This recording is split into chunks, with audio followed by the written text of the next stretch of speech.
안녕하세요. 오늘 2021 세종 스마트시티 국제포럼에서 AI와 빅데이터가 여는 스마트시티라는 주제로 말씀을 드리겠습니다. 저는 서울대학교 산업공학과 조성준 교수고요. 현재 공공데이터 전력위원회 위원장을 맡고 있습니다. 자, 우리가 도시라고 했을 때 이 도시의 문제가 굉장히 많고, 이 문제를 우리가 빅데이터 AI로 어떻게 해결하거나 또는 완화시킬 수 있는가를 말씀을 드리겠습니다. 먼저 도시의 문제 굉장히 많은데요. 그 중에 대표적인 거 4가지를 오늘 집중적으로 말씀을 드리겠습니다. AI를 솔루션으로 말씀을 드리기 전에 빅데이터에 대해서 잠깐 소개를 드리겠습니다. 빅데이터라는 건 결국 이 데이터가 밸류로 만들어지는 그런 어떤 재료가 되겠는데, 중간 단계에 인사이트라는 것을 거칩니다. 저 인사이트는 영어를 그대로 해석하면 안을 본다, 이런 뜻이 됩니다. 안을 본다. 뭐에 안을 볼까요? 그건 내가 관심 있는 거에 안을 보는 겁니다. 아까 말씀드린 에너지 문제라면 기후랑 관련이 있다면 기후의 내막을 본다. 범죄의 내막을 본다. 범죄란 언제 어디서 일어나는가. 그 다음에 그 전염이라는 것이 어떻게 사람들 사이에서 퍼져나가는가. 그 다음에 교통체증의 원인, 어디서 일어나나, 언제 일어나나, 이런 것들을 우리가 지금보다 더 자세하게 그 안에 내막을 우리가 볼 수 있다면, 그러면 그 의사결정을 훨씬 잘하겠죠. 그래서 첫 번째 그 화살표가 데이터로부터 그런 인사이트를 얻어내는 거고요. 두 번째 단계가 그 얻어낸 인사이트를 가지고 어떤 의사결정을 해서 앞에서 말한 그런 문제를 완전히 해결하든가, 완전히 해결은 못하더라도 그 심각한 정도를 획기적으로 줄일 수 있는 그런 방법을 우리가 찾으려고 합니다. 그런데 가끔 가다가 데이터 없이 그냥 인사이트를 뽑아내는 경우가 있습니다. 그런 경우는 경험과 감을 통해서 내는 거죠. 물론 저게 틀리다는 건 아니에요. 저거에 맞을 수도 있습니다.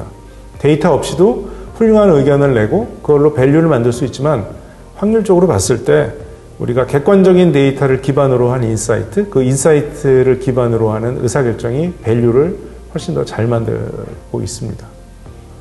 두 번째로는 순서가 데이터 인사이트 밸류가 아니라 아예 인사이트 데이터 이렇게 하는 경우가 있어요. 그러니까 결론을 먼저 내려놓고 그 결론에 맞춘 분석을 하는 거죠.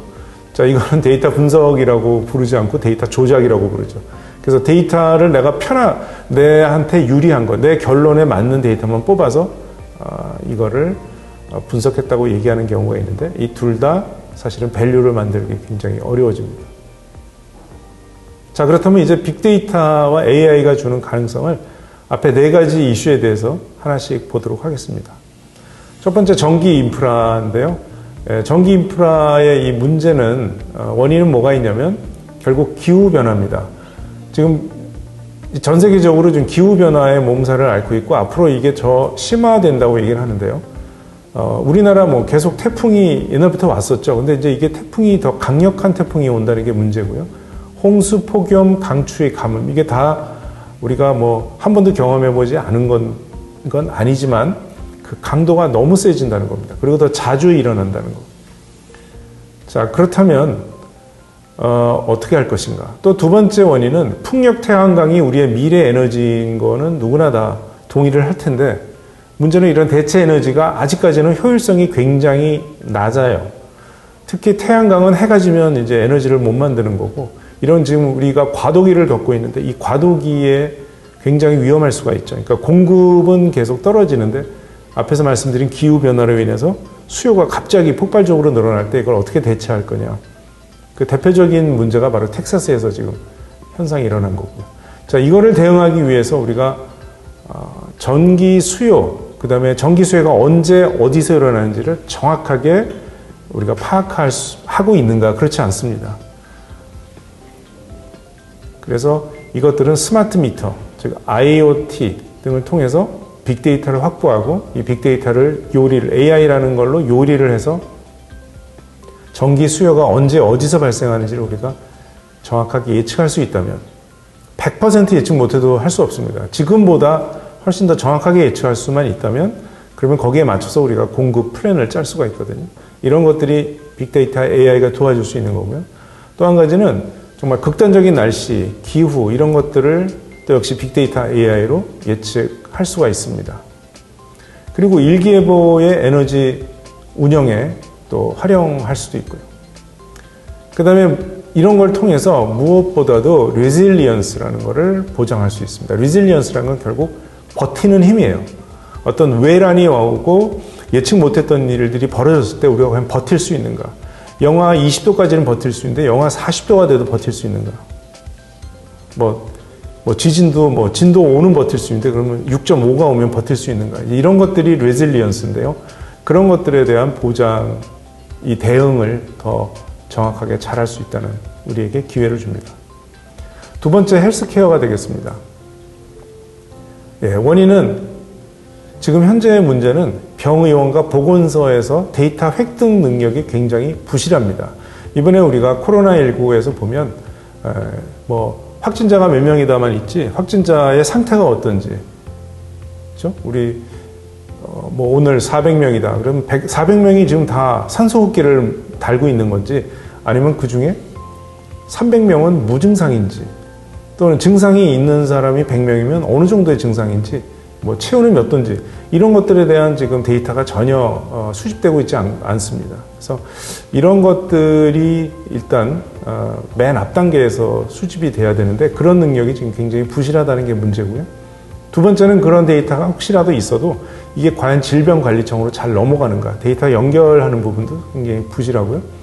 그 다음에 질병관리청 같은 데서 이런 데이터를 실시간으로 분석해서 그 결과를 언론에 제공해서 전 국민이 이거를 좀 정확하게 이해하고 상황을 판단하고 이게 정말로 얼마나 심각하고 위험한 건지에 대해서 좀 정확하게 얘기를 해줄 수 있는 것들이 지금 굉장히 부실한 상태예요. 그래서 이것들을 대응하는 방법은 결국 병의원과 보건소에서 질병관리청으로, 질병관리청에서 언론으로 이 데이터가 잘 넘어오고, 이러려면 IoT가 잘 돼야 되고 빅데이터 분석도 잘 돼야 되는 거죠. 또 코로나19 아니더라도 그 전까지는 우리나라의 건강 이슈가 뭐냐면 공기질이었습니다. 지금 그 얘기 싹 들어갔죠. 질소화합물, 황산화물, CO2, 미세먼지, 초미세먼지, 오존, 이런 것들을 우리가 측정하고 있는데 그 측정을 잘 해서 또 우리가 누구나 쉽게 지금 미세먼지 상태가 어떤지, 공기질이 어떤지를 전 국민이 잘 볼 수 있게 대응해야 됩니다. 세 번째, 범죄 예방이 되겠습니다. 범죄 예방의 아직 그 문제는, 범죄자들은 지형지물도 잘 알고요. 시간대 요일별로 여기 어떤 사람이 지나다니는지, 타겟을 누구를 정해야 될지 이런 것들을 미리 가서 연구한다 그러죠. 그래서 굉장히 잘 이해하고 있습니다. 반면에 피해자는 어떻습니까? 피해자는 낯선 곳에 처음 가보고 또 낯선 시간에 가보고 또 낯선 상황을 이해를 잘 못하죠. 그래서 뭘 이해를 하고 있어요? 이쪽은 이해를 잘 이해하고 있고 피해자는 뭘 이해를 하고 있죠. 이런 정보의 미스매치가 나옵니다. 자, 이거를 대응할 수 있는 방법은 과거 범죄가 발생을 한 거를 우리가 잘 이해할 수 있어야 됩니다. 자, 범죄가 어떤 범죄가 어디서 언제 발생했는지 이거 다 경찰 데이터에 다 있습니다.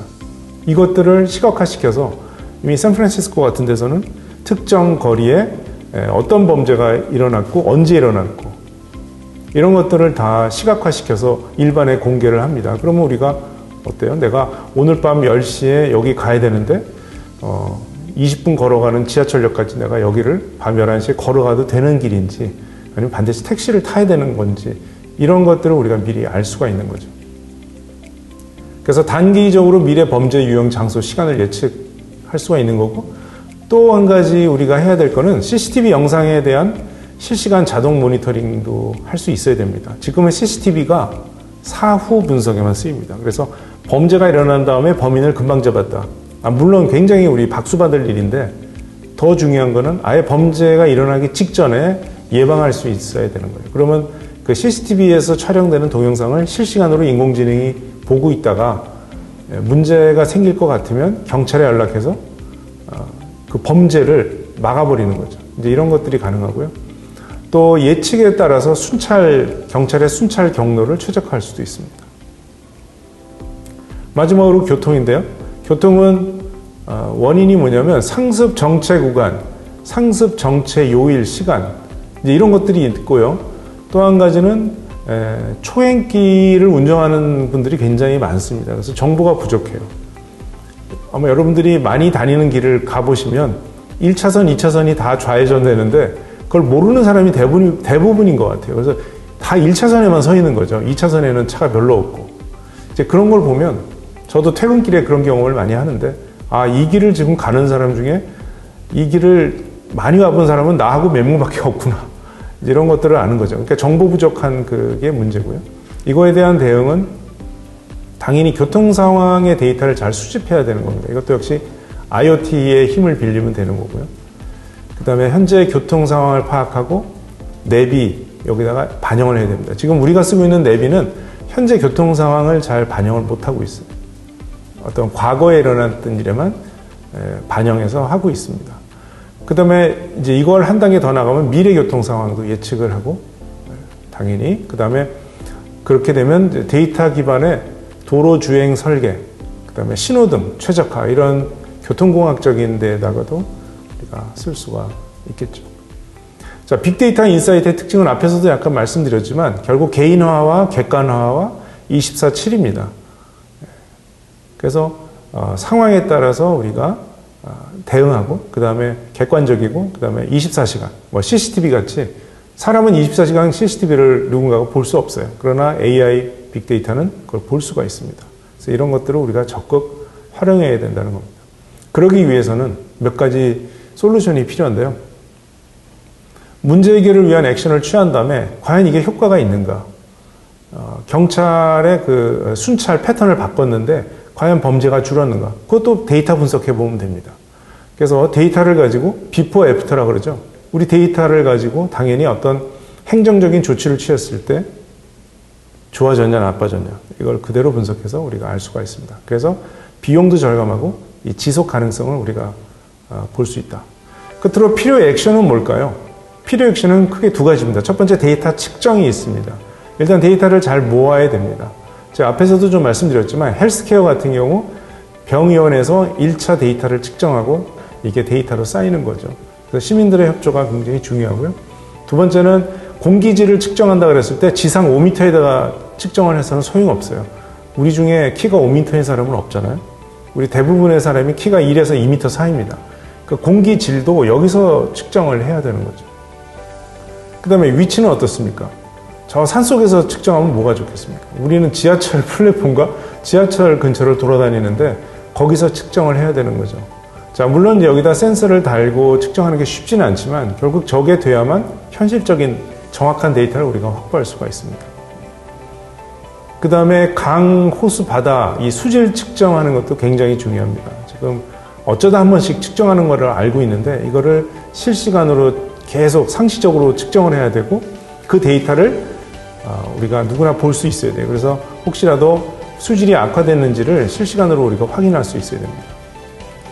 교통도 지금은 주로 택시에 다른 GPS 센서로 측정을 하는데 이제 CCTV를 통해서 주요 지점의 차량 속도 같은 것들을 추정해내서 더 정확하고 확실한 그런 데이터를 확보해야 됩니다. 자, 두 번째 이슈는 데이터 공유와 공개가 되겠습니다. 어느 한 곳에서 측정한 거를 자기들만 가지고 있습니다. 지금 대한민국의 모든 기관들이 자기들이 측정한 데이터는 자기들만 가지고 있어요. 제가 지금 몸담고 있는 공공데이터 전략위원회가 바로 그거를 민간에 개방하려는 그런 목적으로 생긴 위원회인데요. 특히 지금 도시 문제에 있어서 헬스케어도 마찬가지입니다. 질병청으로의 데이터, 그러니까 보건소나 병의원에서 질병청으로 데이터가 원활히 가야 되고요. 그 다음에 이 결과가 우리 공공데이터 포털 data.go.kr에 공개가 돼야 됩니다. 지금 공개가 안 되고 있어요. 교통도 마찬가지입니다. 교통도 이런 데 공개가 돼야 됩니다. 그리고 범죄도 지금 경찰청이 가지고 있고 절대로 공개하지 않고 있습니다. 이것도 우리가 공공데이터 포털에 공개해야 되고요. 자, 이걸 왜 공개해야 되냐면 이걸 통해서 우리가 민간의 앱을 유도를 하는 거예요. 그래서 데이터는 공공이 제공하고 앱은 민간이 만들고 그래서 도시 문제를 민과 관이 함께 힘을 합쳐서 풀어나가야 됩니다. 공공데이터 전략위원회는 바로 이런 데이터 공유와 공개를 추진하려고 만든 위원회고요. 이제 그 과정에서 결국 우리가 개인정보 보호를 어떻게 할 거냐 하는 문제를 우리가 고민해야 되고, 이런 면에서 정부, 정치권, 시민단체가 머리를 맞대고 우리 도시의 문제를 해결하는 데 있어서 빅데이터와 AI라는 좋은 해법이 있으니 이걸 좀 더 활용하는 방안으로 우리 함께 고민해야 된다고 생각합니다. 저는 오늘 여기서 마치겠습니다. 감사합니다.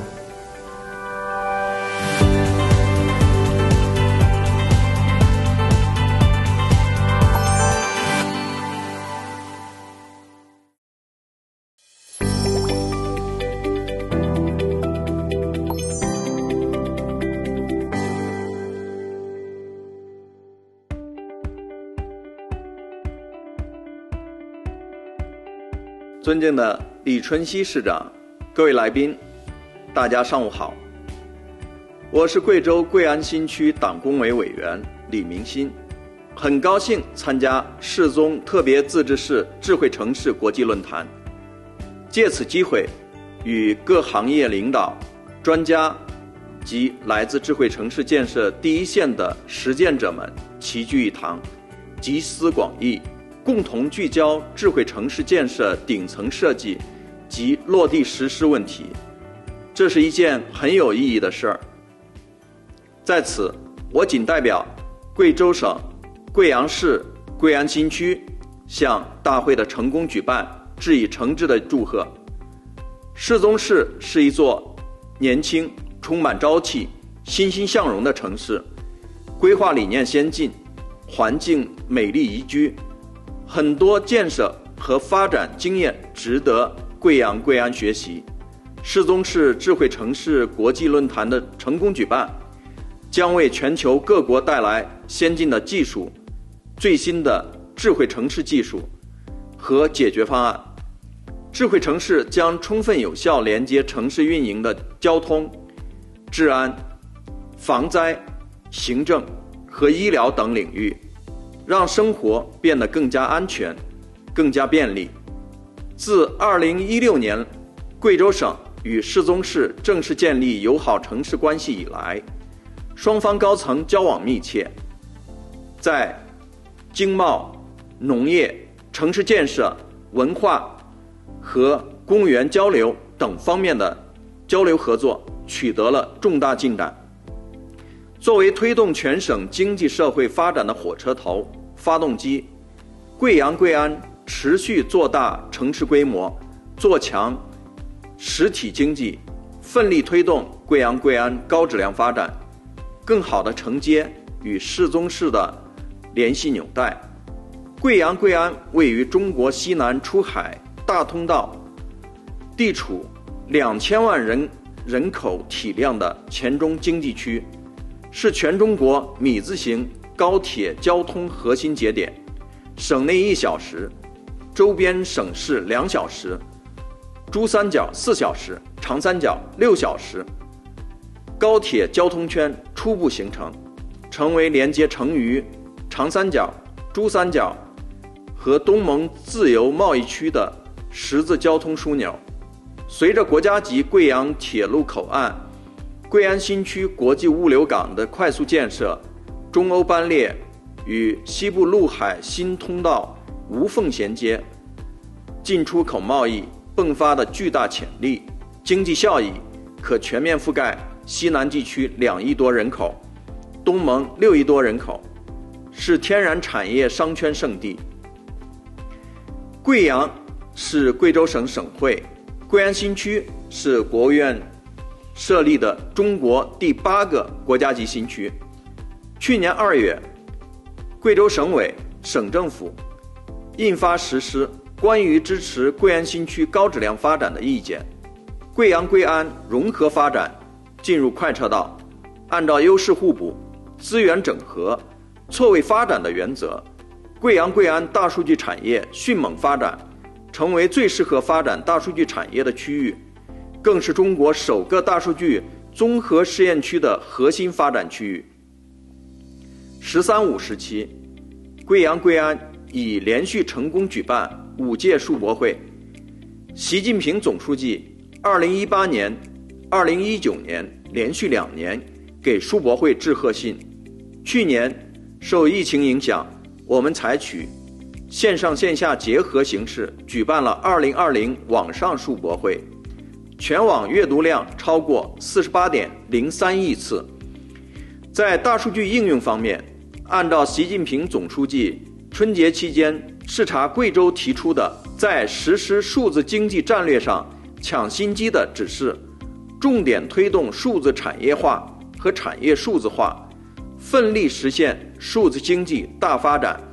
通过大数据手段，在产业结构转型升级、社会治理赋能提质方面取得了丰硕的成果，为中国西部落后地区如何实现后发赶超、弯道超车交出了满意的答卷。贵州省委12届8次全会会议提出，贵州在“十四五”时期将实施强省会5年行动，加快构建以贵阳贵安为龙头的黔中城市群。贵阳贵安将持续深入贯彻落实大数据战略行动，奋力打造数据中心、电子信息制造、软件和信息技术服务3个千亿级产业集群，奋力推动大数据产业从风生水起向落地生根、集聚城市转变。过去的5年，贵阳贵安智慧城市建设、大数据发展取得积极成效。智慧城市建设方面，结合精准定位、精准导航构建的智慧交通体系，使公众出行更加智能；结合云平台打造的医疗教育服务体系，让公众看病、子女就学更加便捷；依托大数据构建的政务信息化平台，让政府的办公效率得到了极大的提高。大数据发展方面，5G 新型基础设施大力推进，建成贵阳贵安国家级互联网骨干直连点和国际互联网数据专用通道，获评最适合投资数据中心的城市和地区。华为、腾讯、苹果、中国电信、中国移动、中国联通、人行国家金融设施聚集地等数据中心加快建设。公安部、京东、建设银行、中石化等一批数据中心即将落地开工建设。电子信息制造总体发展态势由激增转向趋稳，华为鲲鹏、浪潮、富士康、智能终端等制造企业再报佳绩，成绩喜人。软件和信息技术服务产业呈持续增长态势，大数据和各行业深度融合，应用场景更加丰富。2021年，软件和信息技术服务业营业额将实现5倍的增长。十四五期间，贵阳贵安将加快融合发展步伐，着力推进大数据发展、智慧交通、智慧能源、智慧城市建设，研发人工智能应用场景，加速实现贵阳贵安现代化城市建设进程。大数据方面，我们将以绿色数据中心建设为依托，加强招商引资力度，瞄准1个战略，聚焦6个板块，先行3个园区，着力4个突破，构建数据中心全生命周期服务体系，打造世界一流的数据中心集聚地，培育壮大入驻发展的企业，成为行业巨头和行业龙头。智慧城市及配套方面，我们将高站位、全方面谋划城市经济、社会、生态文明协调发展。一是继续加强智慧交通体系建设，解决城市拥堵、出行成本较高问题；二是提质公共服务，依托云资源打造医疗云、教育云、政务服务云等云平台，加强智能终端的研发和应用，为公众提供优质服务；三是构建城市生态廊道，解决城市热岛效应问题，构建城市生态空间，营造良好的生活环境。人工智能方面，我们将加快推进计算机视觉、智能语音处理、生物特征识别、新型人机交互、智能决策控制等核心技术研发及应用，打造新一代人工智能产业创新示范基地。2019年以来，世界各国深受新冠疫情的影响，部分国家和地区经济发展萎靡不振。为抗击新冠疫情，世界各族人民团结一致，共同抗击疫情。在新冠肺炎的笼罩下，在大家的共同努力下，贵州省与世宗市友好交流合作不断加深，取得了许多务实成果，经济发展更加深入，友好邻里更加和谐。在这里，我真诚地希望，在贵州省与世宗市进一步深化交流的背景下，世宗市与贵阳贵安深化各层级交流沟通，在智慧城市建设、大数据发展、人工智能研发、疫情防控、科技创新等领域深入交流合作，实现互促互利、多赢发展。谢谢大家。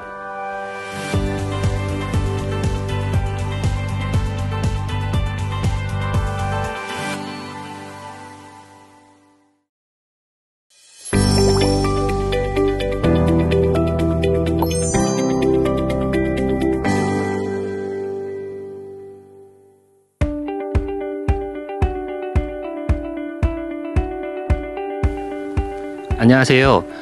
저는 도시 정책 활용을 위한 행위자 모형 기반의 디지털 팀 구축 사례 발표를 맡은 한국전자통신연구원에서 근무하고 있는 정영준이라고 합니다. 오늘 발표는 발표 개요와 그다음 디지털 트윈 기술의 개요와 그리고 이러한 디지털 트윈에 대한 가상도시 구축 사례 그리고 이를 정책에 활용한 사례를 말씀을 드리고자 합니다. 오늘 발표는 최근에 국가사회뿐만 아니라 스마트 시티에서도 다양한 형태의 문제에 대해 정책적 해결의 중요성이 매우 높아지고 있는 상황입니다. 근데 이러한 정책적 해결의 중요성에 비해서 굉장히 이를 어렵게 하는 여러 가지 요인들이 있습니다. 이러한 요인들에 대해서 기술적인 지원, 그 중에서도 디지털 트윈 기술을 활용한 사례를 좀 말씀을 드리고 향후 바람직한 추진 방향에 대해서 잠시 소개를 드리고자 합니다. 이 지금 말씀드리고자 하는 정책적인 해결을 위해서 좀 어렵게 만드는 이유가 사회 이슈가 굉장히 빠르고 복잡 다양성이 심화되어서 사람들이 인지하기 어려울 정도로 정책 수립을 하기 힘든 요인이 하나가 있겠고요. 그리고 사회 문제가 굉장히 대량화, 복잡화, 다양화된다는 걸 말씀드릴 수가 있겠습니다. 그래서 교통 문제만 해도 교통 하나에만 끝나지 않고 교육이나 주거와 모두와 연결되어 있는데 이런 부분들이 사람들이 혼자서 정책을 수립하기에는 매우 어려운 지경에 이르고 있다는 겁니다. 이럴 때 기술적인 지원이 필요하고 이 중에 한 기술로 디지털 트윈 기술을 고려해 봄직하다라고 말씀을 드립니다. 그래서 디지털 트윈 기술을 이렇게 도시에 적용할 때에 한번 해볼 수 있는 방법이 현실의 도시를 정책을 수립하시려는 분이 한 분 한 분 찾아다니면서 확인하면 좋겠지만 이런 비용이 매우 많이 들고 한계가 있기 때문에 이 현실에 있는 도시의 데이터를 이용해서 디지털 트윈 가상 도시를 구축하고 현황을 파악하고 나아가서는 예비 정책을 미리 실험을 해보면서 이 실험이 좀 타당해 보이면 정책적으로 변환되어도 좋겠다라는 걸 알 수 있도록 예측을 하는 기술이 되겠습니다. 이러한 디지털 트윈 기술을 어떻게 구현을 하냐면 현재 세계를 표현할 수 있는 데이터, 빅데이터 등을 기반을 하여서 현재 세계를 모사할 수 있는 형태의 시뮬레이션을 통해서 디지털 트윈을 구축을 하게 됩니다. 이럴 뿐만 아니라 현실 세계를 모사하는 가상 세계가 구축되었을 때 현재 세계와 가상 세계가 지속적으로 데이터 현행화가 되면서 동기화가 되는 그런 현상이 나타나야만 비로소 디지털 트윈이 구축되었다라고 말씀을 드릴 수 있겠습니다. 개념적으로는 그렇고요. 이런 개념이 되게 많은 분야에서 활용이 되고 있지만 도시 관련으로 활용되고 있는 국제적으로 유명한 두 가지 사례들은 버추얼 싱가포르와 중국 항저우의 시티 브레인이라고 얘기할 수가 있겠는데요. 그 중에 버추얼 싱가포르, 그 각각은 다 형태나 방법이 조금씩 다 다른데요.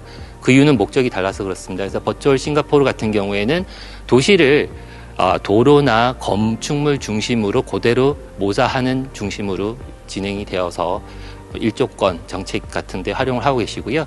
중국은 그런 뿐만 아니라 그 위에 교통 분야에 활용할 수 있는 그런 형태의 신호등 제어에 활용할 수 있는 그런 디지털 트윈으로 좀 성격이 다르게 되겠습니다. 그럼 올해 소개해 드리려고 하는 세종시의 행위자 기반 디지털 트윈 가상도시 구축 연구에 대해서 말씀을 드리려고 합니다. 그래서 세종시에서는 다양한 형태의 실 데이터를 모아서 관련된 여러 가지 연구자들과 함께 최종 수요자인 정책 수립자들에게 시스템으로 지원을 해드리는 그런 연구를 좀 진행하고 있고요. 그래서 근거 기반 도시의 사회 문제 해결 정책을 수립을 지원하는 도시 행정 디지털 트윈 핵심 기술을 개발하고 실제 도시인 세종시에 실증하는 게 목표가 되겠습니다. 그러면 어떤 문제를 조금 스마트 시티에서 좀 세종시에서 해결하는 게 좋을까라고 여러 부서들과 많이 상의를 좀 했는데요. 그래서 굉장히 많은 수요와 기술적인 지원이 필요하다고 얘기는 있었지만 그 중에서도 현실에서 이 도시가 정말 시민들이 어떻게 이동하고 어떤 가구들이 어디에서 어디로 가고 이런 현상을 한번 가능한 한 디지털 트윈 도시로 구축해보자. 이런 얘기에 다다르게 됐습니다. 그래서 이런 접근법을 통해서 연구개발 추진은 이렇게 진행하고 있는데요. 도시를 구성하고 있는 각 객체별 정보를 에이전트로 표현해서 가상도시를 구축하고 현실을 모사하게 되는데요. 저희가 세종시와 연구를 진행하고 있는 부분들은 세종시 인프라를 모두 다 구축을 하고 그 속에서 이동수단들을 다 표현을 하고 그 속에 세종시 모든 시민들을 표현을 해서 어떻게 한 명 한 명이 이동하는지 행태가 일어나는지를 1분마다 모사하게 됩니다. 그런 걸 모아서 정책 수립을 하시는 분들은 전체적인 패턴을 보면서 이 정책 수립을 하시는데 활용을 하시게 되겠습니다. 그래서 전체적인 데이터는 지리 공간 인프라로 분류되는 데이터와 4가지 데이터인데 그 다음에 퍼실리티 인프라 주로 이동수단들이 되겠고 그 다음에 실질적인 에이전트인 도시사회 시민들이 되겠고 그들이 어디로 가서 어떻게 움직이는지에 대한 거는 주민정보와 생활시간 조사와 국가교통행 조사 데이터 등 각종 데이터를 활용하게 되겠습니다. 자, 이게 기존에 말씀드렸던 세종시의 디지털 트윈 기술이 버추얼 싱가포르와 어떻게 다르냐 한번 말씀드리면 세계표준기구에서 얘기하고 있는 4가지 분류인 도시 인프라, 도시 환경, 상호작용, 도시 시민으로 봤었을 때 버추얼 싱가포르는 도시 인프라적인 측면, 도로나 터널이나 실내까지 건물을 세세하게 실현하는 그런 프로젝트가 되겠고요. 세종시 디지털 트윈 프로젝트는 그런 것과 약간 궤를 달리해서 일반적인 건물 형태와 이런 것들은 표현을 하겠지만 주로 사람들의 포커스를 맞춰서 디지털 트윈을 구축하고 이동하는 좀 동적인 형태의 디지털 트윈이다. 좋기로는 합쳐지면 제일 좋겠지만 현재는 이렇게 좀 약간 성격이 좀 다르다라는 것을 말씀을 드립니다.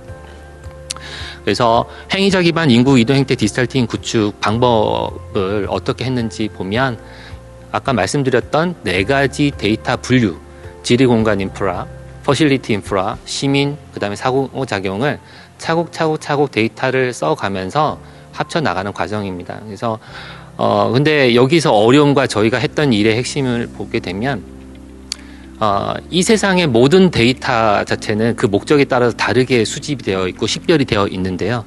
그 모든 것들을 전문가 한 분 한 분과 함께 이 도시에 맞춰서 하나하나 다 깨어내는 작업들이 굉장히 중요한 일이었습니다.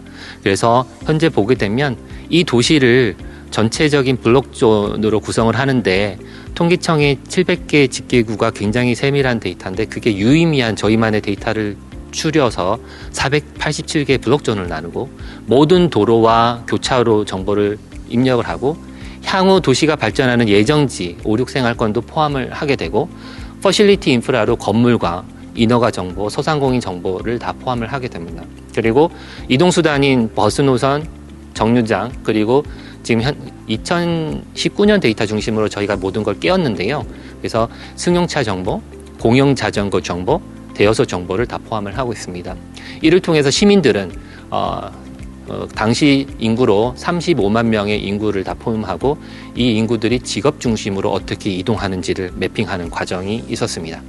그래서 이를 통해서 세종시뿐만이 아니라 세종시와 연관되어 있는 대전, 청주, 그리고 천안, 공주의 기타 도시의 이동 현황을 다 파악을 했고 이것들이 잘 맞는지를 이동통신 데이터와 검증을 거쳤습니다. 그래서 이분들이 어떻게 상호작용에 해당하는 이동을 하는지는 과거에 잘 알려져 있는 교통 분야의 연구를 잘 하신 분들과 협력해서 다양한 형태의 연구 모형, 그 다음에 통계청의 생활 실태 조사를 통해서 1분 단위의 움직임들을 만들어내는 게 핵심이라고 말씀드릴 수 있겠습니다. 그래서 개개인별로 보자면 누가 어디에서 어떤 직업을 갖고 있는 사람들이 어디에서 어디로 이동한지를 다 모사를 해내고 있다. 그런 디지털 트윈이다라고 말씀을 드릴 수가 있겠고요.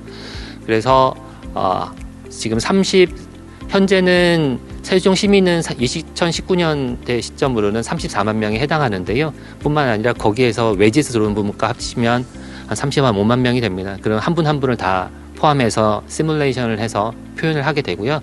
그분들에 대한 행태를 표현을 하면 패턴을 분석할 수가 있고 그를 정책적으로 활용할 수 있는 형태가 되겠습니다. 그리고 시뮬레이션 결과는 다양한 형태의 시뮬레이션 데이터를 추출한 것을 정책 수립자가 보실 수 있는 상황이 되겠습니다. 그래서 주민등록 인구와 주간의 생활 인구가 어떻게 다른지, 그리고 어떤 지역에 어느 시간대에 어떤 많은 사람들이 가고 그 사람들은 남자인지 여자인지, 그리고 직업은 어떻게 되는지를 추정해 볼 수 있는, 그리고 그것들에 대한 검증은 저희가 제공하는 형태가 되겠습니다. 그리고 생활 인구, 그리고 시뮬레이션을 해보는 데이터를 볼 수가 있고요. 그래서 버스 정수 위치 같은 걸 변경해 보면서 정책 수단에 해보면서 실제로 어떻게 변화되는 도시가 되는지를 볼 수가 있게 되겠습니다. 그래서 검증은 교통카드 데이터와 VDS 데이터를 이용해서 실제로 맞는지를 한번 검사를 해봤는데요. 대체적으로는 전체가 다 그렇다고 얘기할 수는 없지만 일부를 검증을 해보면 한 80% 정도의 신뢰도를 보이고 있다는 걸 말씀드릴 수가 있겠습니다. 그러면 이렇게 구축된 디지털 트윈, 세종시 디지털 트윈 기술을 어떻게 활용을 할 거냐라는 측면에서 보면 시에서 필요로 하는 그런 요구와 기술이 해결해 줄 수 있는 몇몇 부분을 합쳤었을 때 주로 이동수단과 관련된 부분에 정책의 활용이 가능하다라고 판단을 했습니다. 그래서 저희가 구축한 디지털 트윈 프레임워크 위에 어울링 쪽이든 그 다음에 광역 급행 버스 노선을 신설할 때 사람들이 많이 탈 건지 이런 쪽에 알아보는 쪽에 적용을 했습니다. 그래서 두 가지를 말씀을 드릴 텐데요. 세종시 공영자전거인 어울링이 운영 개선 정책에 활용을 했습니다. 그래서 세종시는 2014년부터 공영자전거를 운영을 해왔는데요. 그동안에 축적된 여러 가지 데이터를 참 잘 모으고 계셨습니다. 그래서 이런 것들을 이용해서 과거에서 지금까지 이용 현황은 어떤지, 그리고 앞으로는 좀 더 효율적으로 활용할 수 없는지, 그리고 확장되는 도시에서 얼마나 자전거가 더 필요할 것인지를 정책 수립자가 참고로 알 수 있도록 데이터 기반으로 예측을 해드리고 실제로 2020년 7월에는 디지털 트윈 기술 기반으로 정책을 발표하기에 이르렀습니다. 그래서 언론 브리핑까지 하셨고요. 그리고 한 사례를 말씀을 드리면 시간대별로 대여소별로 재배치를 예측을 해서 그 정보를 디지털 트윈으로도 알려드릴 수가 있고 이 부분들에 따라서 적절하게 자전거를 재배치할 수 있도록 해드리는 기능도 제공을 하고 있습니다. 그래서 좀 자전거의 수는 한 2,500대 정도 되는데요. 그 중에서 거치대는 한 570여 곳이 되는데 정말 시간대마다 동일하게 배치하는 게 정말 옳은 일이냐. 그래서 사람들이 많이 이용하는 곳에 시간대별로 많이 갖다 두는 게 좋을 것이다 라는 어떤 가설 하에 아침에는 주택가 주변에, 그리고 저녁에는 퇴근을 많이 하시는 정부 청사 주변에 두어서 효율성을 좀 높이는 그런 실질적인 어떤 정책에 많이 반영을 하도록 했습니다. 또한 이 도시에는 지금 그 대전하고 세종하고 연결되어서 이동하시는 분들이 많이 있는데요. 그러한 도시의 특성에 맞춰서 광역 급행 버스 노선을 신설하면 실제로 사람이 얼마나 탈 건가 이런 걸 예측하는 기능도 제공을 해드린 적이 있었습니다. 그래서 향후 계획은 이런 형태의 현재의 모사 수준을 넘어서 향후로는 연 단위로 이 도시가 정말 이렇게 가면 어떻게 변화해 갈 건지를 예측을 해드리고, 그리고 거기에 따라서 도시 정책을 계속 수정하거나 그대로 유지할 수 있도록 해드리고, 그 다음에 현실 데이터와 동기화 기능을 제공해드리는 형태로 계속 계획을 가지고 있습니다. 이제 끝으로 마지막을 드리면, 이런 형태로 도시의 다양한 데이터를 이용해서 현재로는 인구의 이동 행태를 모사하는 디지털 트윈을 구축했고, 현재 시점에 모사를 했습니다만, 향후로는 이게 시계열로 좀 확장되는 형태를 통해서 의사결정을 지원할 수 있는 디지털 트윈을 구축할 수 있고, 향후에는 인구 이동 형태뿐만 아니라 다양한 형태의 행위자의 소비라든지 그런 형태를 모사할 수 있는 디지털 트윈으로 가면 좋을 거라고 생각을 하고요. 더 좋은 방향으로는 시민과 정책 수립자와 각 분야별 전문가 간 좀 모여서 참여 협력형 의사결정을 할 때 좀 기준이 될 수 있는, 참고가 될 수 있는 디지털 트윈 기술로 기여가 가능할 것으로 기여를 하고 있고, 생각을 하고 있고, 그렇게 연구 개발을 해 나갈 생각입니다. 저희가 해보고 싶다 그러면은 여러 도시 분야에서 해보고 싶어 하는 부분들이 소비와 연결하거나, 또는 최근에 이슈들도 있지만 도시가 세종시는 확장되고 있는데, 확장될 때 정말 사람들이 어떻게 구성이 될 건지를 한번 예측해보는 일들, 그런 것들과 연결할 때 행위자 모델이 굉장히 잘 맞습니다. 근데 어려운 지점은 행위자가 정말 소비를 어떻게 할지에 대한 모델을 또 넣어야 됩니다. 그것들은 이제 또 전문가들과 또 상의를 해야 되는 부분이고, 당연히 그 각각의 연구자들과 협력을 해야 되는 부분이 되겠습니다. 그런 방향으로 좀 가고 싶습니다. 저희가 현재 목표는 세종시가 2014년에 도시계획을 수립하실 때 2030년에 인구 한 80만의 도시를 계획하셨습니다. 교통이든 뭐든 다. 그래서 그게 2021년의 현 시점에서 계속 유효한지, 그대로 가면 그렇게 될 것인지를 한번 살펴볼 수 있는, 서로 논의할 수 있는 그런 플랫폼을 한번 드리고 싶습니다. 그런 방향으로 연구가 계속되면 30년 정도는 한번 연 단위로 근거를 가지고 신뢰를 제공하는 플랫폼을 연구하겠다. 이상으로 오늘 발표를 마치도록 하겠습니다. 감사합니다.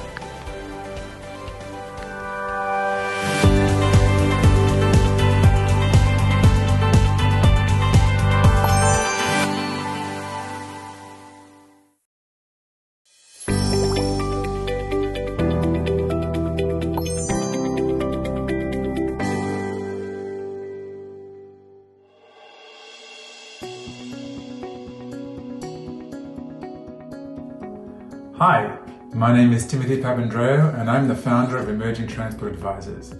It's my honor to be invited to speak at the first Sejong Smart City Forum and share with you my thoughts on future-proofing our cities through smart mobility strategy.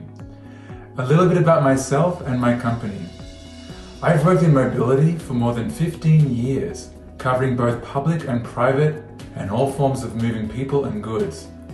Emerging Transport Advisors was founded to provide investors, companies, governments, and institutions clarity around guidance on how to best position themselves for the great shared electric and automated change coming to the transport system. When it comes to the movement of people and things, the last 5 years have seen more transformation than the previous 50. The next 10 promise to upend and profoundly accelerate that change. The C transition will upend how we traditionally plan, design, operate, finance, and manage our transport rights of way in cities and beyond. This presentation will focus on how cities and governments can prepare their cities for these major changes to ensure equitable and resilient outcomes. Since the invention of the wheel, civilizations have relied on transport. Transportation connects people and things to the moments in their lives. Our way of life depends on a functioning transportation network. And transportation cuts across all aspects of our life. Its role is to connect us to the moments in our lives. Transportation connects peoples and things to the moments in their lives. Our way of life depends on a functioning transportation network. Transportation networks move people, things, and they do things. Transportation networks provide key functions for our society. whether it's moving people by road, rail, air, or sea, by moving things by road, sea, rail, or air, or by doing things, the wheels that move agriculture, mining, construction, and municipal services. Transportation is based on specific business models that are enabled by deliberate policy and funding mechanisms. There are three main ways we provide transportation in our cities. You own, you ride, or you rent. They're not all working very well due to upstream and downstream subsidies, causing major distortions in unit economics and viability. These hidden subsidies have pretty major side effects. We need to change the way we do transport. The intersections are not single modal issues. The individual ownership, fossil fuel powered and manually operated, dominates the market myths of freedom and status. We didn't love our cars. We have been made to love them through marketing and upstream fuels, car manufacturing, road streams, and single-use zoning, and downstream subsidies, parking, street allocation design, road rules that favor driving, etc. These all make other forms very difficult to use or not viable to provide. But when everybody buys into this ownership model, we get major side effects. People spending on average 10 days of their lives stuck in traffic, wasting billions of dollars in lost economic productivity. We generate harmful air pollution and greenhouse gas emissions while straining our economy, our environment, and our society.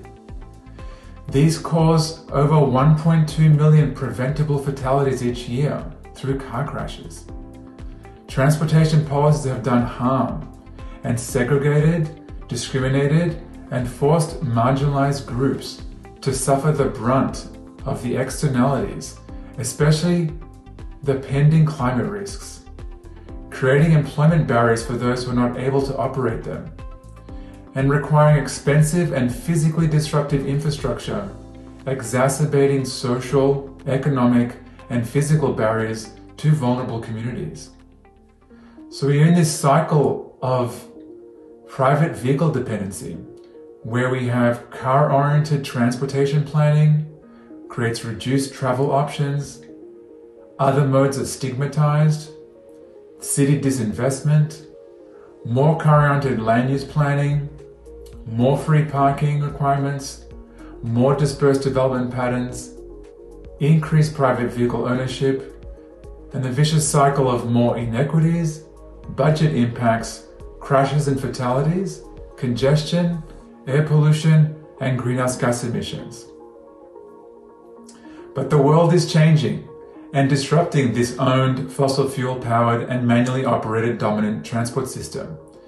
There is digitization, mobility as a service, electrification, and automation. The last decade, these are a number of major trends that are already underway, disrupting most of the owned, fossil fuel-powered, and manually operated dominant transportation system. Most of these changes could have potentially beneficial impacts. They could also perpetuate the inequalities and the problems of the past and the current issues. This is why we need a holistic approach for cities. The world has changed from the impact of the pandemic for over a year now. It's not going back to normal, and we're living in a very volatile time without any of the typical indicators. This is a prescient photo in San Francisco of our reality. Those that can work from home, those that are deemed essential, and those that must go to work and the in-between. COVID has upended life as we know it. So much tragedy has struck our lives, from the lost ones, loved ones, the lost jobs, the lost connections, and seeing our family and friends. We saw major disruption to our transportation systems both locally and globally, and yet the movement of packages and things still has to keep going. It wasn't the same everywhere, though we all felt the shift. It's not going back to normal like we knew it in 2019, and we're living in a volatile time without any of these typical indicators that we've had. It's also uneven across the world and not the same for everyone, especially by class, by race, by age, and physical abilities. Our transport system was not equitable before COVID, and it certainly isn't now. This is our reality. Those that can work from home, those that are deemed essential and must go to work, and those who are mobility providers who not only need to show up, but move people around and everything in between.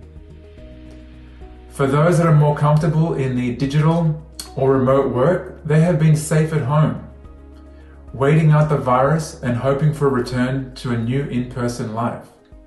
But the other workers who must go to work every day to deliver our goods, to make things to operate, to manage the real world, have been exposed to many of the issues that the digital workers just haven't. And this was San Francisco 6 months later. The pandemic is a warning signal for the need for more resilient cities with the glowing and growing climate crisis. Transportation modes and their propulsion have very specific impacts to our environment. This goes beyond, let's just electrify it.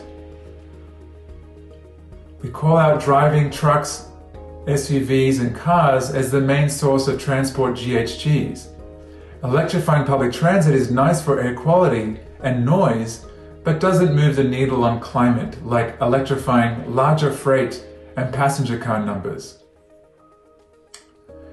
Growing GHGs from transportation is primarily caused by private SUVs and trucks. Innovation is not investing something new, it's making something better by removing friction, getting together to solve problems. Innovation is to figure out what something is useful for. Now, a lot of people say, let's get back to normal. But normal wasn't working for many people. It was exclusive, it was discriminatory, and accelerating the climate crisis. We need to change the way we move people and things to support a more healthy, equitable, and resilient society. The culture of work has been upended. Working from home for the category of workers that can is the most important and significant change that can and will stay and will be normalized. We've shifted from commuting to computing, and that's a huge permanent change. People will now choose whether they want to stay at home a few days a week, or come in a few days a week. Many companies have found that this is working and will delay re-entry as long as they can. They have to retrofit workspaces and will pause until they have to. So we're seeing a shift in the mindset from the user on our transport system to what does the customer, person or thing need to make their journey if they decide to travel. Digital transformation is inside and out. Everything goes to the cloud, and edge computing offers a variety of approaches for innovative applications and enhancements to the user experience in and outside the vehicle. What's missing? What can we do? How can we partner with that? How do we make that happen? What's in the way? How do we remove that or get around it? Key questions. So as we look at this, we look at reducing harm, avoid, shift, and improve. We need to draw on these holistic systems approach, principles of best practice, transportation policy, to create a robust program of actions. So what does this look like? Well, we have to go back to our streets. We have to prioritize what determines and what outcome we get. Private cars are used 5% of the day, and they're parked the other 95%. Walking only needs less than 1 square meter of space per person. Bicycling needs less than 2 square meters of space per person. But a car needs 8 square meters to park it, and then it needs 16 square meters fully for parking. And it needs 64 square meters moving one person because that is the average occupancy, even though there is room for 5. Its transportation street space by mode is a forgotten side effect of these policies and adds to the issues of congestion and sprawl. It's a geometry issue. We simply can't fit all the privately owned cars with one person in our cities. Something has to give. Even if they are all electric, the extra roadway and concrete for parking are embedded GHGs, creating a path to automobile dependency and adding to our climate crisis. So here are some key phases of restorative transformation. What we do know is that we are going through a series of phases right now. We had the event trigger that caused us to shut down. We still created distributed but connected workplaces, and there was a very high dependence on the company's VPN IT stability. Some were vulnerable. We entered this peak phase where we triaged all operations, focused on customer support and community service. We retrained and we redeployed and we retooled certain products for immediate needs. We've shifted into the pivot phase, where we are reformatting our models to match the shut-in economy, testing, updating, and validating different model ideas. Some of us are moving into the recovery phase. We're reintegrating into the real world, data-driven expansion, while keeping most systems virtual for now. I look forward to the transforming phase, where we have things like the Green New Deal, supply chain resiliency, new models centered on digital transformation. Everything has public holiday load and demand. No peaks. This is not a V-shaped curve. It will be bumpy and have lots of twists and turns. Companies and agencies that understand this will be able to navigate the path forward. Sejong is starting and lucky fresh. A smart city strategy is less about the technology and more about the people and how they will move in the most efficient, safest, affordable, and greenest ways. This means that transport policy for Sejong needs to be fully integrated with land use. Land uses, density, parking infrastructure, these determine how far and what mode most people will choose. The bigger the roads and the more parking provided, the greater chance people will choose to drive, and this will hurt the city's air, noise, and community needs. The opposite will happen if there are clear and accessible walking, bicycling, and transit priority street networks. People will choose what makes it safe, convenient, and affordable. This smart mobility system has been very effective at changing behavior, increasing health and wellness, financial affordability for the residents, and revenue for the city, budget, while reducing pollution and other negative effects of transportation. It also provides a platform for all the future innovations to work together, whether it is digitization and data management, new shared mobility services, say e-bikes or e-scooters, automated vehicle services for robotaxi, public transport or deliveries like the BRT, or for new systems yet to be invented. As long as these are the priority networks in the street and those systems and technologies can support these community outcomes, then Sejong will continue to be smart city. And we're seeing this, a city governance paradigm shift. Cities are re-examining transport policies and priorities to undo the mistakes of the past by focusing on connecting people, not moving vehicles. Too much attention on the potential rather than what we know works. We need the both for a more sustainable and resilient future. There is a lot of news and press on the shiny new things, and that is great.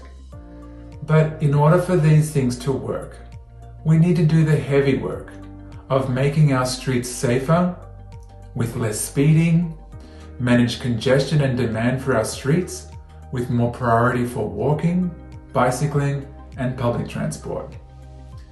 Together, these tools will enable higher tech to flourish and add value to cities like Sejong and not distract them.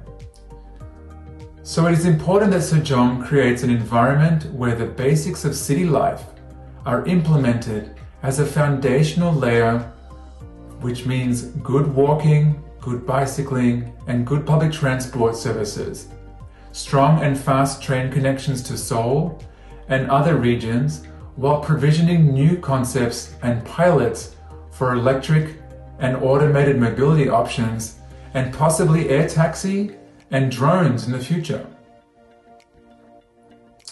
To do this, we need a new pricing and funding model. Our government funding is all designed around the fossil fuel powered and manually operated system.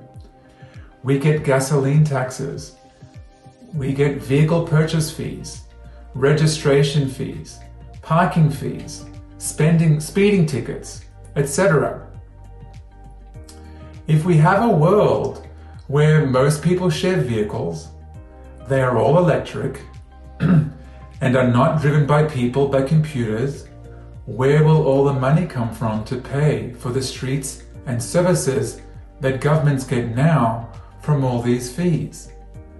We will need to shift the model where people pay to use the service and the time on the street and the pickup and the drop-off.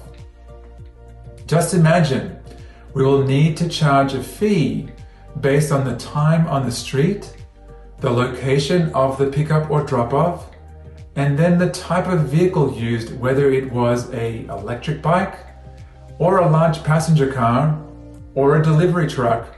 All of these fees will need to be part of the new digital funding model. This model has started across the world in some cities, from congestion charging, low emission zones, to curbside fees for various transport options.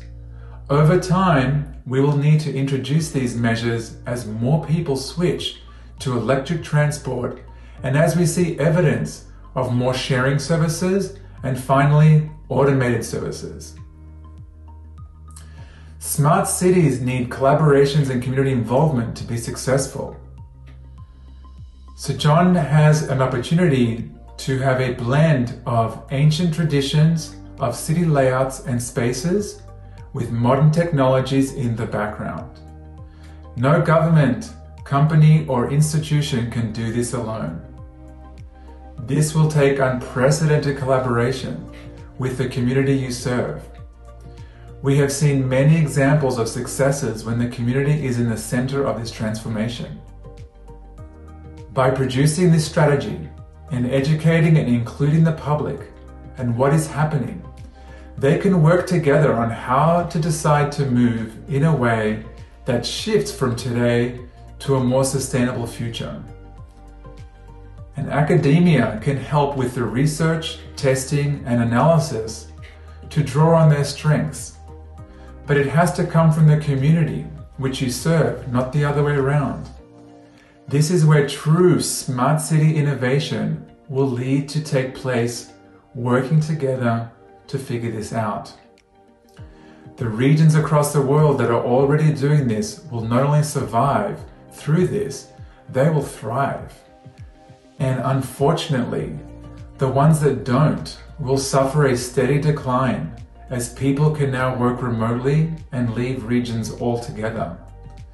The pressure to make your city smart is only possible if you focus on making it livable, sustainable, and resilient, as this will not only be a social and environmental imperative, but it'll be an economic survival strategy as well. People will move when it feels like a good place to live, good places to hang out, enjoy, learn, play, work, and shop.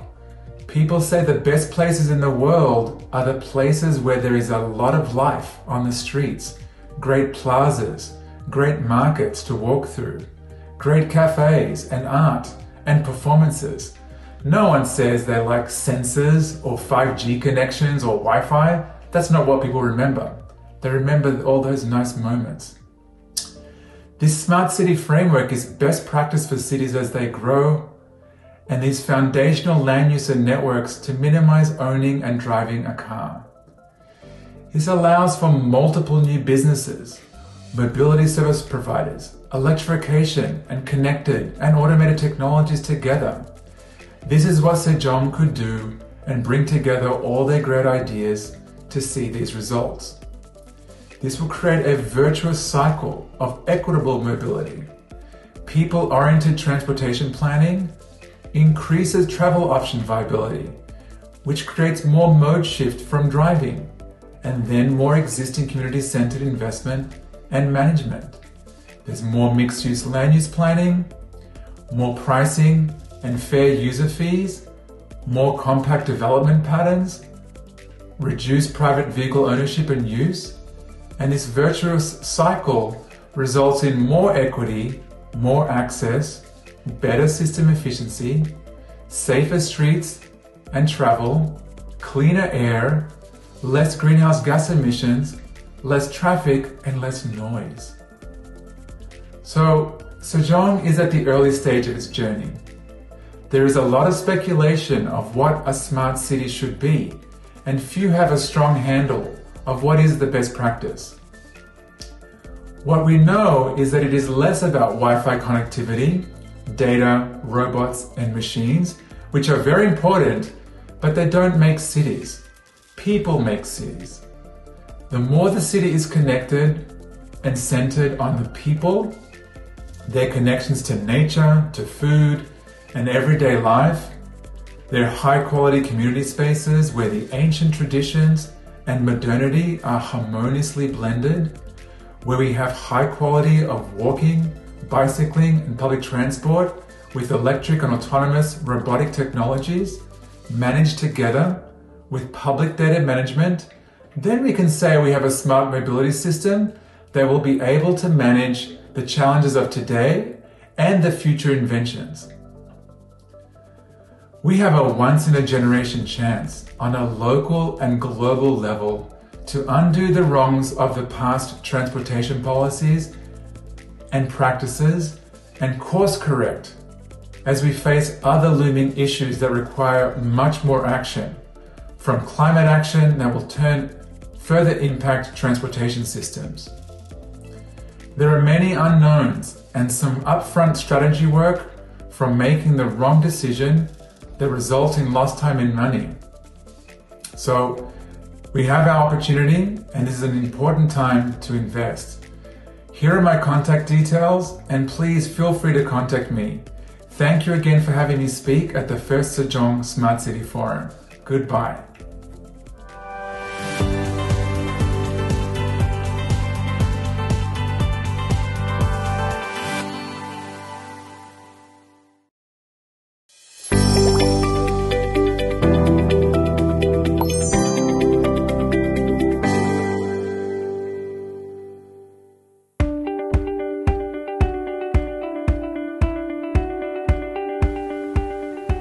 네, 안녕하십니까. 저는 한국교통연구원의 문영준 단장입니다. 저는 그 도심의 자율주행과 스마트 모빌리티라는 주제로 이게 어떻게 그 스마트시티에 적용되는지에 대한 설명을 좀 드리도록 하겠습니다. 결국 스마트시티의 기본적인 교통의 이슈는 우리가 얼마만큼 그 지속 가능한 교통체계를 구축해서 시민들한테 제공할 거냐. 목적은 결국은 얼마나 안전할 거냐 하는 것과 얼마나 접근성이 좋을 거냐, 그리고 이게 시민들에게 수용 가능한 거냐, 그리고 환경적으로 이게 정말 친화적인 거냐 하는 문제를 저희들이 접근합니다. 여기에는 중요한 그 저희들이 기본적인 큰 흐름이 있는데요. 결국은 도시의 혼잡을 줄이고 그리고 사고도 줄이고, 그리고 도시에서 발생하는 모든 공해 문제를 해결하고, 그리고 또 그 건강 문제까지 저희들이 처리하는 게 교통의 큰 흐름으로 보시면 되겠습니다. 그래서 스마트시티에는 결국은 혼자서 운전하는 그런 교통 수요를 한번 잡아보자 하는 거고요. 그 다음에 지속 가능한 교통 수단으로의 전환을 한번 모색해보고, 그래서 도시 전반에 결국은 효용성을 한번 증대시켜서 도시민들의 삶의 질을 높여보자 하는 게 가장 중요한 이슈가 되겠습니다. 이걸 하기 위해서 저희들 기술이 요즘에 기반이 됐어요. 과거에는 이게 기술이 뒷받침 안 되니까 참 어려웠는데 최근에는 기술이 뒷받침되는 게 차량과 정보통신 기술이 융합이 되면서 차량과 차량끼리, 그리고 차량과 도로, 그리고 차량과 우리들이 들고 다니는 스마트폰, 결국 사람이 가장 연계성이 좋아졌다 하는 거죠. 그래서 옆에 차량이 어떻게 운전하는지, 또 내가 주행하는 도로가 어떤 문제가 있는지, 그리고 혹시 제가 가는 길이 맞는 건지 하는 것들에 대한 이런 기본적인 첨단 그 진행 교통 체계가 이미 구축이 되면서 우리가 협력형 미래형 교통에 대한 ITS라는 걸로 CITS라는 말을 쓰기 시작했습니다. 그리고 어떤 그 특정 도로에 차량들이 존재하면서 과연 이 차량들이 가장 아주 안전하고 스무드하게 이 주행이 가능한 거냐. 그래서 도로에서 저희들이 처리해야 되는 교통량을 정말 잘 처리해 줄 수 있느냐. 사고 나는 것을 미리 방지할 수 있느냐 하는 것들로 저희 접근할 수 있습니다. 그리고 이게 결국은 얼마만큼 지속 가능 교통 체계로 미래의 그 안전성과 그다음에 친환경성을 높일 거냐 하는 차원에서 접근하게 됩니다. 그래서 결국은 차량과 차량끼리 통신하게 만들고요. 차량과 도로가 통신을 하고 그다음에 차량과 사람이 통신하는, 그리고 차량과 센터가 통신하는 체계로 전환이 됐습니다. 최근에 보시면 세종과 유성에서 저희 국토부가 그 시범 사업을 통해서 했고요. 서울과 제주, 울산과 광주, 그리고 다른 도시들도 지금 이런 CIT 사업들이 무지하게 빨리 일어나고 있습니다. 이걸 통해서 저희가 여러분들이 그동안 쓰고 계신 그 가장 저수준에서의 차량과 도로가 통신하는 게 우리가 쓰고 있는 하이패스인데, 그 하이패스가 굉장히 고도의 수준으로 발전하면서 이렇게까지 지금 저희들이 소위 슈퍼 커넥티비티, 초연결성을 확보할 수 있게 된 상황입니다. 그래서 과거 30년 동안 저희들이 ITS, 진행교통체계라고 그래서 도로에다가 루프도 깔고 그다음에 도로에 정한판도 설치하고, 그래서 차량이 어떻게 다니는지 이걸 또 어떻게 차량들에 전달해 줄 수 있는 체계를 ITS로 구축을 해왔습니다. 이게 한 20, 30년간 진행이 됐었는데 거의 한 3조 원을 투자했었는데요. 이거를 그동안 설치했던 루프 검지기도 끊어지고 그다음에 다른 것들도 고장이 많이 나서 지금 이제 디지털로 전환하는 시대, 무선통신 기반으로 디지털로 전환하는 시대가 왔는데 바로 그게 CITS, 아까 말씀드렸던 CITS 되겠고요. 이걸 베이스로 저희가 이제는 도로 인프라가 디지털화 됐다 해서 디지털 인프라스트럭처라는 말을 쓰기 시작했습니다. 여기에 이제 아까 말씀드린 그 ICT 기술이 융합돼서 V2X라는 말을 Vehicle to Any Device Connectivity라는 개념을 쓰기 시작했고요. 여기에 여러분들이 갖고 계시는 모바일 기기, 또 누메릭 디바이스, 우리 휴대폰 기기들을 이용해서 빅데이터가 처리되고 그다음 인공지능 기법이 도입되면서 우리가 초연결성 기반에서 자율주행 기반의 이 디지털 인프라가 확보가 된 것입니다. 이제부터는 저희들이 어떻게 응용해서 어떻게 서비스할 거냐로 전환이 됐고요. 그러다 보니까 저희가 자율주행 자동차라는 말 대신에 최근에는 저희가 자율주행 시스템이란 말을 쓰기 시작했고요. 저희들이 영어로는 Connected Automated Driving System이라는 CAD라는 말을 쓰기 시작했습니다.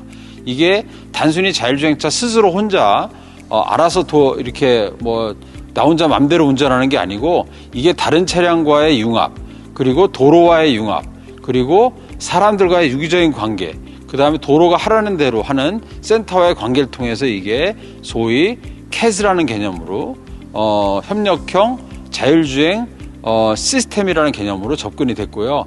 지금 이걸 통해서 지금 자율주행 차를 만들어내는 그 유명한 자동차 회사, 우리나라 현대기아를 포함한 유명한 자동차 회사들이 고속으로 그리고 어떤 특정 도로에서 손 놓고 발 놓고 잠시 졸아도 되는 그리고 운전 제어권을 이제 그 차량에다 아예 넘길 수 있는 상태까지 올라가는 그런 게 지금 기술이 진행되고 있고, 아마 2020년대 중반에 저희들이 어느 특정 구간에서 자율주행에 대한 운전에 대한 제어권을 차량에다 넘겨주고 저는 잠시 좀 쉴 수 있는 그런 상태까지도 지금 가고 있습니다.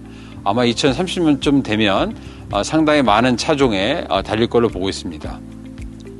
그런데 또 하나의 중요하게 들여다봐야 되는 마켓이 그거는 고속도로도 달리고 국도로 달리는데요.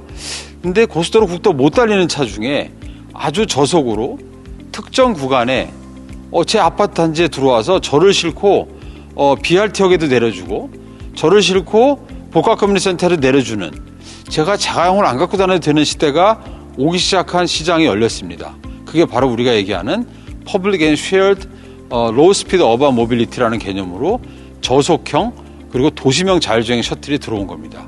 바로 오른쪽에 보여지는 그림이 현재 제가 지금 세종시에서 도시명 자율주행, 주거단지 연계형 도시명 자율주행을 실증하고 있는 과제에서 실제적으로 쓰이고 있는 차량입니다. 이게 여러분들 앞으로 주민들에게, 여러분들 시민들에게 직접 여러분들 마을로 들어갈 수 있는 시대를 지금 저희들이 추구하고 있습니다. 이게 이제 저희가 2020년대 중반부터 아마 세종시에 점진적으로 보급이 되기 시작해서 2030년대에는 세종시에 한 200여 대가 보급될 걸 저희들이 지금 예측을 하고 있는 중입니다. 근데 이렇게 이런 차들이 달리기 위해서는요, 조건이 필요합니다. 도로에다가 저희가 많은 기본적인 것들을 준비해줘야 됩니다. 먼저 물리적으로 도로의 종단선형, 횡단선형, 도로의 기본적인 기하 구조를 많이 좀 바꿔야 될 것 같고요. 그 다음에 도로의 차선도 잘 그려줘야 될 것 같고요. 도로의 포장면도 이게 울퉁불퉁하거나 예를 들면 도로가 포털이 파이거나 이런 것들을 없애줘야 되기 때문에 도로의 포장 상태도 아주 잘 유지해야 됩니다. 사람이 운전할 때도 위험하지만 특히 자율주행 운전할 때는 이 부분들은 굉장히 위험한 요소로 다가오기 때문에 도로의 기하 구조, 물리적인 기하 구조 바꿔줘야 되는 게 첫 번째. 두 번째, 아까 말씀드렸던 대로 도로에다가 정보통신 시설을 이용해서 저희가 디지털 사인도 해줘야 되고 교통정보도 디지털 시켜줘야 되고요. 그 다음에 아까 얘기했던 V2X에 대한 차량이 도로와 다른 차량과 슈퍼 커넥티비티, 소위 초연결성 확보할 수 있도록 만들어줘야 되고요. IoT도 도로에 깔아줘야 되고 도로에다 센서도 깔아야 되고 그 다음 도로에 기본적인 초정밀 지도도 만들어줘야 되고 도로에서 제가 어디 달리는지 정확하게 치기도 아주 고정밀 치기까지 해줘야 되는 이런 고도의 기술이 여기 들어가야 됩니다. 세 번째는 저희들이 논리적으로 이 도로를 어떻게 관리할 거냐, 어떻게 하면 이런 빅데이터와 인공지능을 이용해서 저희가 이 도로를 어떻게 유지보수하고 관리하고 운영관리할 거냐 하는 차원에서, 그래서 현재 도로 용량을 2배로 키워주고 그 다음에 사고도 완전히 제로로 만들어주는 그런 형태까지 갈 거냐, 그리고 소위 말해서 우리가 2050년대에 추구하고 있는 카본 프리, 탄소 제로를 우리가 추구할 정도로 우리가 접근해야 됩니다. 그래서 이런 부분에서 도로의 교통류의 관리 체계까지 고도화시켜주는 것까지 나가야 됩니다. 그 다음에 이제 결국 이렇게 하기 위해서 도심지의 소위 신호 체계도 개선해줘야 되고요. 그 다음에 도로의 서비스도 우리가 소위 마스라는, 모빌리티에서 서비스라는 말, 그 다음에 모빌리티 온 디맨드, 수요 중심의 수요 기반형의 모빌리티를 바꿔주고 그 다음에 모빌리티 올 트렌드, 모든 저희 교통체계를 모빌리티로 새로운 모빌리티로 전환시켜주는 체계도 갖춰줘야 됩니다. 이걸 하기 위해서 저희가 레벨 3 운전자가 제어권을 차량에다가 잠시 제공할 수 있는, 그리고 저는 잠시 쉴 수 있는 이런 L3 레벨 3의 자율주행을 위해서는 저희가 기본적으로 V2I 차량과 인프라스트럭처, 그 다음에 V2V 차량끼리의 이 소위 초연결성을 갖춰줘야 되고, 여기에는 도로에 많은 아까 말씀드린 기하구조 개선과 맵과 그 다음에 이것들을 개선해줘야 된다. 그리고 사인도 개선해줘야 된다라는 게 그림이고요. 이런 그림이 되겠고요. 그 다음에 레벨 4 완전히 자율주행차가 손을 놓고 한 1시간 정도 달릴 수 있었고 눈을 감고 한 1시간쯤 달릴 수 있는, 그리고 제어권을 완전히 차량에다가 전달시켜주기 위해서는 아까 말씀드렸던 대로 이 ITS가 완전히 이 소위 첨단화시켜줘서 자동화돼야 되고요. 여기는 도로를 각 구간별로 관리할 수 있는 매니지먼트 앤 컨트롤 센터가 저렇게 컴퓨터처럼 도로의 곳곳에 작용이 돼서 자율주행 기능이 전혀 없는 레벨 제로나 조금 있는 레벨 1이나 조금 더 있는 레벨 2, 그리고 제어권이 일부 전환이 그 차량에다 전환이 되는 레벨 3, 완전히 제어권을 차량에 넣는 레벨 4 차량들이 섞여서 달리면서 아무 문제 없이 도로에 주행할 수 있도록 만들어주는 그런 개념이 되겠습니다. 여기에는 아까 말씀드렸던 대로 V2X 슈퍼 커넥티비티 이슈가 있고요. 여기에는 최근에 이거를 국가가 유지하는 전용망이 있을 거냐, 아니면은 5G 지금 하고 있는 통신회사가 끌고 갈 수 있는 그 통신망, 모바일 통신망이 있을 거냐 하는 문제로 지금 약간 경쟁도 일어나고 있고 정책적으로 약간 대립도 되고 있고 이게 이제 소위 저희가 말하는 하이브리드 형태로만 잘 발전이 되면 좋을 거로 저희들은 지금 보고 있습니다. 여기에는 지금 사실은 우리나라뿐만 아니고 미국과 유럽과 일본 이런 선진국들이 전용망으로 할 거냐 모바일망으로 할 거냐 하는 데서 많은 서로 간에 좀 갈등이 있고 풀어야 될 숙제로 남아 있습니다. 자, 이제 이거를 우리가 어떻게 도심지로 끌어올 거냐. 이게 우리가 스마트시티에서 추구하는 거죠. 스마트시티에 사는 사람들은 과연 자가용을 매일 이용해도 할 필요가 있을까? 그렇지 않습니다.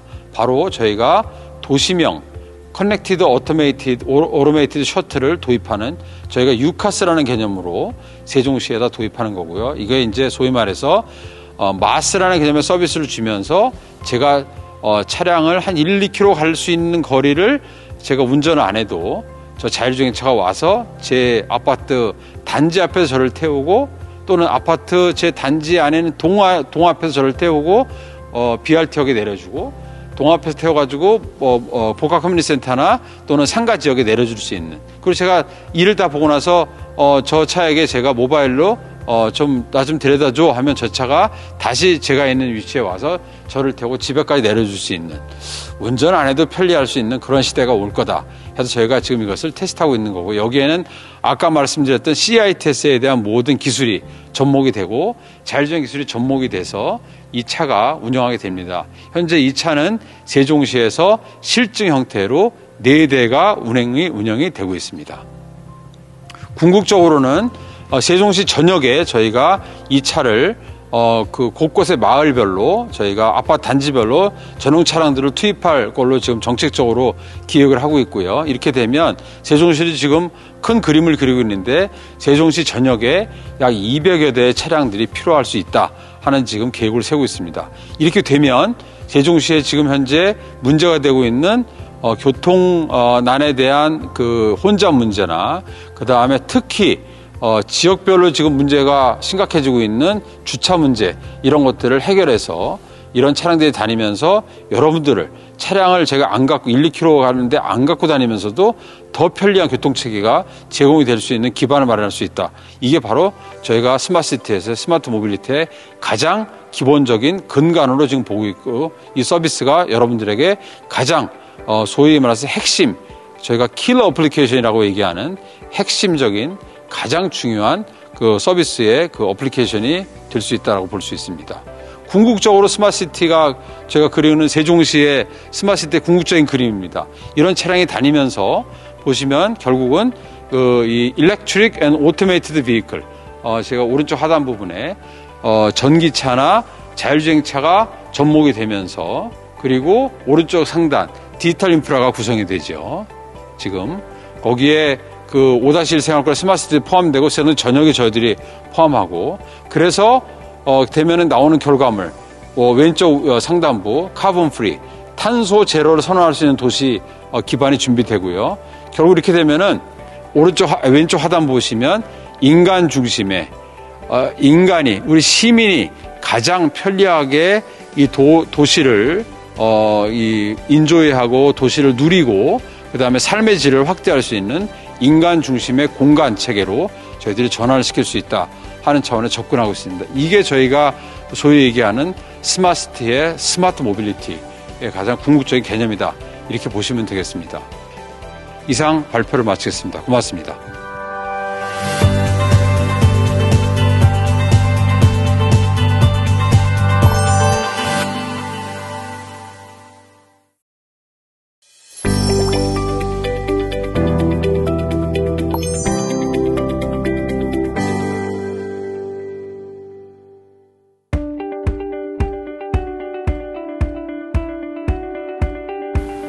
안녕하세요. 저는 현대자동차 에어스 컴퍼니에서 모빌리티 서비스를 맡고 있는 김수영입니다. 첫 번째로 개최되는 세종 스마트시티 국제포럼에서 새로운 형태의 모빌리티 서비스인 셔클을 소개하게 되어서 뜻깊게 생각합니다. 저는 오늘 제가 속한 현대자동차에서 핵심 기술부터 서비스 모델까지 직접 만들고 시장에 선보인 셔클 서비스에 대해서 소개드리고 간단한 도입 사례를 공유하고자 합니다. 셔클은 사람들의 일상적인 활동이 일어나는 생활 반경 내에 이동을 자유롭게 하는 서비스 모델입니다. 셔클이라는 이름은 정해진 범위 안에서 늘 움직이는 셔틀이라는 의미와 지역 범위와 공동체의 뜻을 담은 서클을 합성한 이름입니다. 처음 들었을 때 이름이 주는 경쾌함도 매력이라고 생각하고 있습니다. 셔클은 반경 2km가량으로 운행 범위가 한정되어 있는 것이 특징입니다. 일반적으로 동네라고 부를 수 있는 범위인데요. 동네 어디서든 원하는 목적지를 호출하고 자유롭게 이동할 수 있게 됩니다. AI 알고리즘으로 대기 시간과 경로를 최적화하고 실시간 수요에 따라 경로가 생성되는 라이드 풀링 서비스입니다. 그리고 차량 제조사의 강점을 발휘해서 쾌적한 이동 경험을 제공하는 서비스 차량도 개발하였습니다. 호출과 동시에 좌석이 지정되고 유아 동반할 수 있는 카시트 전용석도 포함이 되어 있고요. 차량과 도로를 효과적으로 이용하고 지역 주민들에게 편리한 이동 인프라를 제공하면서 미래 모빌리티를 준비할 수 있는 서비스로 진화해 가려고 합니다. 앞서 설명드린 셔클의 특징은 이미 서비스에 반영하고 있는 결과들인데요. 어떤 문제 정의에서 시작되었는지부터 얘기해 보겠습니다. 2011년 우버가 등장한 이래로 다양한 모빌리티 서비스들이 여러 도시에서 도입되었고 그 성패를 살펴보았습니다. 그 중에서 이용자들이 좋아했지만 규제나 수요 부족으로 사업이 지속되지 못한 서비스들이 꽤 있었습니다. 저희는 기술을 효과적으로 활용하면서 사업적인 지속성도 가지고 이동의 문제를 풀 수 있는 모델을 찾아보고자 했습니다. 경험적 추론에서 시작된 대부분 이동은 가까운 곳을 가지 않아 그 질문에서 시작하면 기술과 사업에서 유리한 점이 있을 거라는 생각을 했습니다. 화면에 보이는 차트와 그림은 저희가 생각했던 가설이 적정한지를 설명하는 자료입니다. 위에 있는 통행 거리별 목적 통행량은 휴대폰 GPS를 기반으로 분석한 결과입니다. 전국 단위로 보아도 1, 2km 거리의 근거리 통행이 높게 나타나지만 오른쪽처럼 도시화 수준이 높은 서울에서는 근거리 이동 수치가 훨씬 더 높게 나타나는 것을 확인할 수 있습니다. 아래 차트는 국가대중교통 DB를 가공한 은평 뉴타운의 법정동인 진관동 내에서 출발과 도착이 일어난 대중교통 이용 지표입니다. 은평구 전체에서도 신도시로 조성된 진관동에서 특히 높게 나타납니다. 파란 선은 진관동 내에서 이동한 다음에 환승을 통해서 외부로 나간 이동이고요. 아래의 붉은 선은 진관동 안에서 이동이 완결된 수치입니다. 두 차트가 같이 보여서 은평 뉴타운 내 목적 이동이 적게 보이지만 타 지역 대비 상당히 높은 이동 수요가 있음을 알 수 있습니다. 오른쪽 하단은 저희가 직접 조사했던 데이터로 서울 상암 신도시에 거주하는 주부 5명의 이동 기록을 시각화한 것입니다. 이 데이터들 모두 사람들의 이동이 정말 근거리에서 대부분 일어나는지를 확인하기 위함이었고요. 그렇다는 판단 하에서 특히 인구가 밀집되고 근린시설을 갖추고 있는 신도시를 주목했습니다. 앞서 언급하였던 근거리 이동 중에서도 신도시가 상대적으로 대중교통 면에서 불편함이 크고요. 새로운 이동수단에 대한 니즈가 있을 것으로 판단했습니다. 우리나라의 신도시는 대부분 자동차를 중심으로 구획되어서 도로가 잘 정비되어 있는 장점이 있지만 대중교통을 이용하기에는 편의성이 낮은 편입니다. 그렇다 보니 지역 내에서 자차를 이동하는 빈도도 높은 편인데요. 대중교통이 있어도 배차 간격이 촘촘하지 않아서 대기 시간은 길고 돌아가는 경로로 운행하는 노선도 생기게 됩니다. 또 대단지이다 보니까 도로도 넓고 도보 시간이 길어지고요. 차량 이동이 빈번한 반면에 주차시설은 또 충분하지 않아서 비용도 부담되고 주차가 편한 오히려 원거리 이동으로 이어지기도 합니다. 이렇다 보니 일상적으로 이동이 많지만 이동의 의존성을 가지는 주민들의 편의성이 떨어지게 되고요. 여기에는 육아맘이나 실버 세대, 청소년들이 해당한다고 생각합니다. 그래서 신도시 내에 아파트 단지가 직접 차량을 도입하거나 유료로 등하구 셔틀을 운행하는 경우가 실제로 있기도 합니다. 앞서 말씀드렸던 문제를 해결하는 방법으로 실시간 수요 응답 기반 라이드 풀링 서비스를 효과적인 솔루션으로 저희는 선택을 했고, 이를 위한 핵심 기술과 편의 기술을 개발하였습니다. 가장 핵심은 호출에 따라서 실시간으로 최적 경로를 만들어내는 다이내믹 라우팅 엔진이라고 부르는 경로 생성 및 배차 기술입니다. 이를 통해서 정해진 노선이 없이 수요에 따라 운행이 가능해지고요. 서비스 차량은 시스템에서 가이드하는 대로 이미 확보된 가상 정류장을 기준으로 운행합니다. 정확한 도착 시간과 대기 시간을 예측하고 호출에 따라 좌석을 지정하고 안전한 승하차 지정 관리 등을 핵심 솔루션으로 저희는 보고 있습니다. 이러한 AI 기반 스마트 기술이 대중교통이나 차량이 가진 문제를 보완하는 동시에 새로운 미래 모빌리티를 준비하는 선택지가 될 거라고 생각하고 있습니다. 실제로 셔클을 이용하면 이런 장점들이 있습니다. 서비스 내에서 자유롭게 이동이 가능해지고요. 이동의 편리함은 지역 활성화로 이어질 거라고 생각하고 있습니다. 베타 서비스 기간 중에도 셔클을 이용하면서 전에 가보지 않았던 동네 이곳저곳을 다니게 되었다는 주민들의 반응이 있었습니다. 그래서 궁극적으로는 커뮤니티 모빌리티가 지역 네트워크를 강화하는 매개가 되는 걸 희망하고 있습니다. 어느 나라나 어느 도시나 모빌리티는 규제에 큰 영향을 받습니다. 버스나 전차처럼 근대화된 이동수단이 대중교통에 들어온 지 벌써 100년이 넘은 걸 감안하면 변화의 과정에서 거치는 성장통이라는 생각도 듭니다. 셔클은 최대한 법의 테두리 하에서 혁신을 시도해왔고, 우리나라에 있는 규제 샌드박스라는 제도를 활용하였습니다. 앞서 언급했듯 셔클은 기존의 버스도 아니고 택시도 아닌 새로운 모빌리티를 표방하고 있습니다. 하지만 현행법에 따라서 은평 지역에서는 ICT 실증 특례를 받아 대형 승합택시 면허로 운행되고 있고요. 세종시에서는 스마트 도시 특례를 받아 수요 응답형 교통수단인 DRT 면허로 서비스가 운영됩니다. 은평 뉴타운에서는 올해 3월부터 셔클이 유료 서비스로 운행 중이고요. 작년 2월부터 5월까지 3개월 동안 지역에서 제한된 사용자를 대상으로 베타 서비스를 진행하였습니다. 지금까지 셔클에 대한 소개를 드렸는데 실제 현장에서 어떠한 얘기들이 있었는지 오늘 주로 공유를 드려보겠습니다. 은평 뉴타운은 2008년 입주가 시작되어서 2013년 인구 5만이 된 전형적인 신도시입니다. 40, 50대 분들의 비중이 높고요. 세대원 수가 2.7명으로 서울의 타 지역 대비 높은 편에 속합니다. 서비스 지역은 반경 1.4km 정도 되는데요. 오른쪽 지도에서 보시는 것처럼 중간에 산이 있다 보니까 양쪽에 있는 지역 간 이동이 그렇게 수월하지는 않습니다. 운수사인 KST 모빌리티가 운송을 담당하고 6대의 솔라티 차량을 투입해서 저희가 만든 핵심 기술과 플랫폼으로 서비스를 제공하였습니다. 네, 이거는 현재 은평 뉴타운의 대중교통 현황입니다.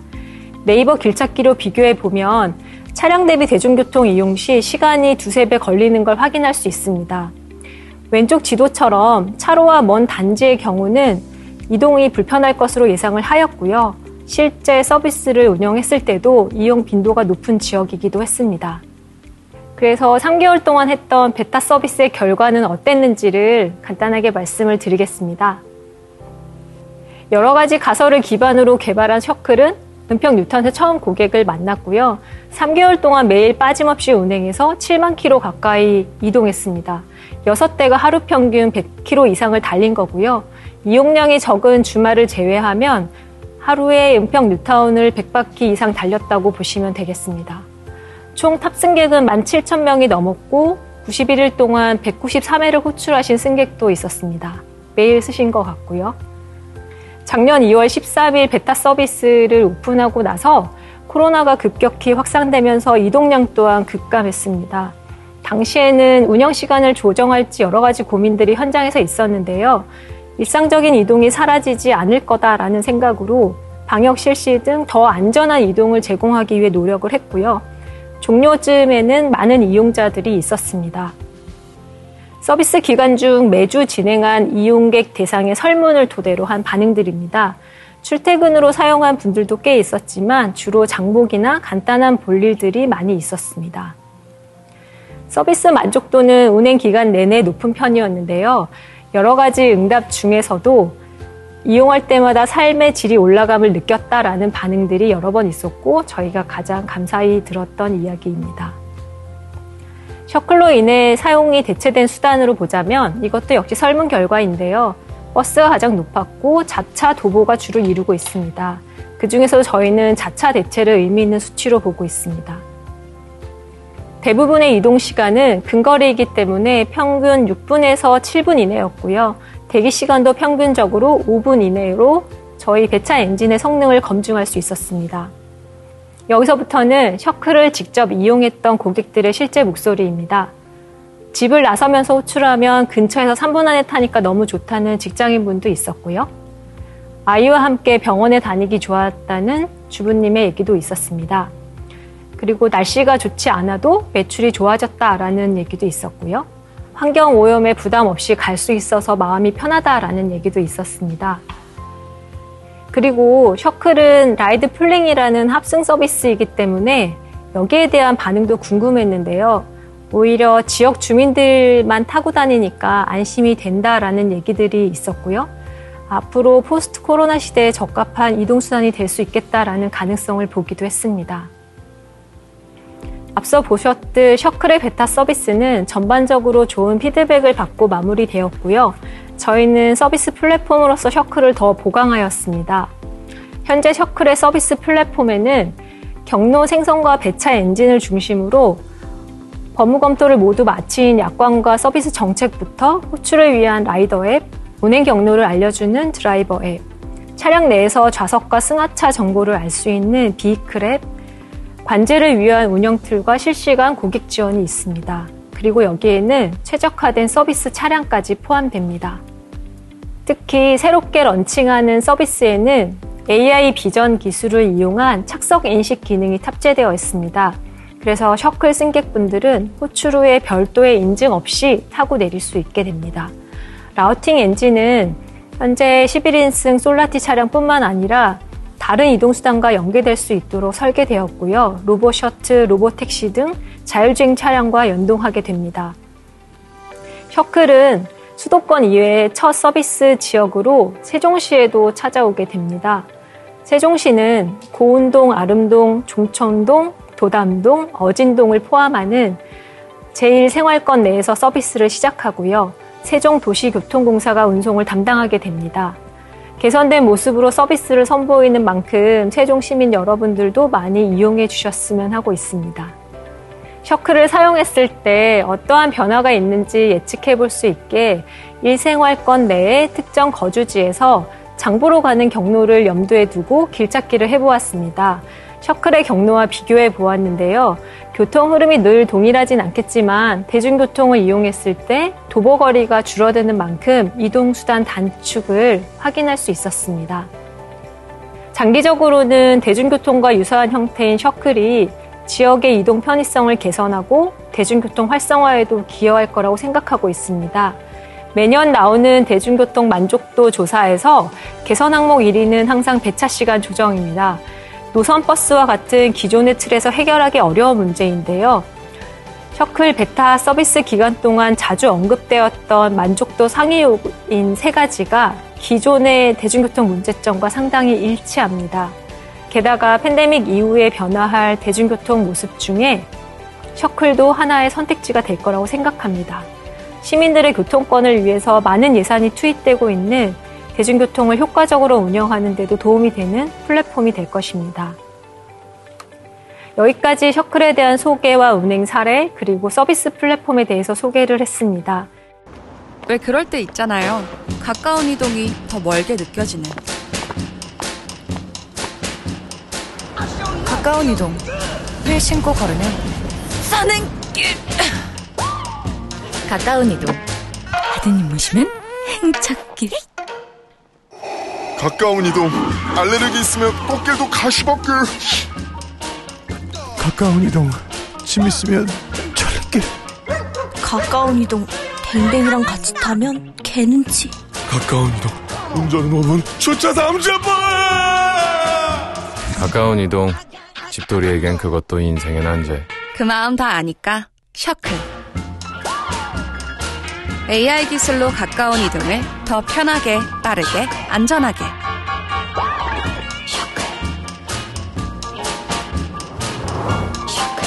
가까운 이동을 새롭게.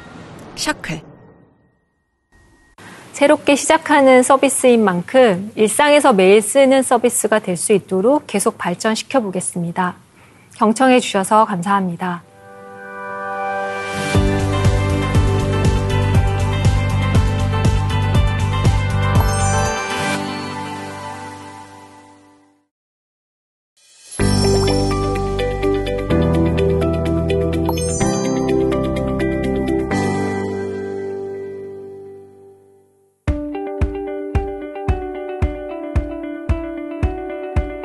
안녕하십니까. 저는 공유 킥보드 수요 예측 및 배치 추천 서비스 파트를 맡은 메스아시아 대표 정수영입니다. 이번 세션을 준비하면서 단순히 퍼스널 모빌리티라는 개념에 그치지 않고 이러한 교통수단이 도시에, 사회에, 그리고 어떤 영향을 끼치고 있으며 우리가 함께 풀어가야 할 숙제에 대해서 말씀드리는 방향으로 준비했습니다. 이 사진을 보시면 마치 혈관에 흐르는 혈액 같죠? 이 사진은 실제 저희 서비스를 통해서 나오는 데이터의 흐름입니다. 사람이 태어나게 되면 먹고, 입고, 살고, 또한 움직입니다. 움직임의 이동성을 더 빠르고, 편하고, 효율적으로 하기 위해서 그동안 사람들은 그에 필요한 수단이 발전되어 왔습니다.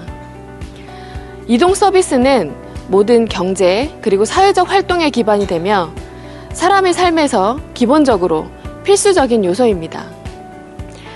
우리는 매일 통근하고 통학하며 택배를 받는 물류 서비스를 이용하고 여가의 목적으로 여행을 하며 물건을 구매하는 쇼핑의 이동을 하게 됩니다.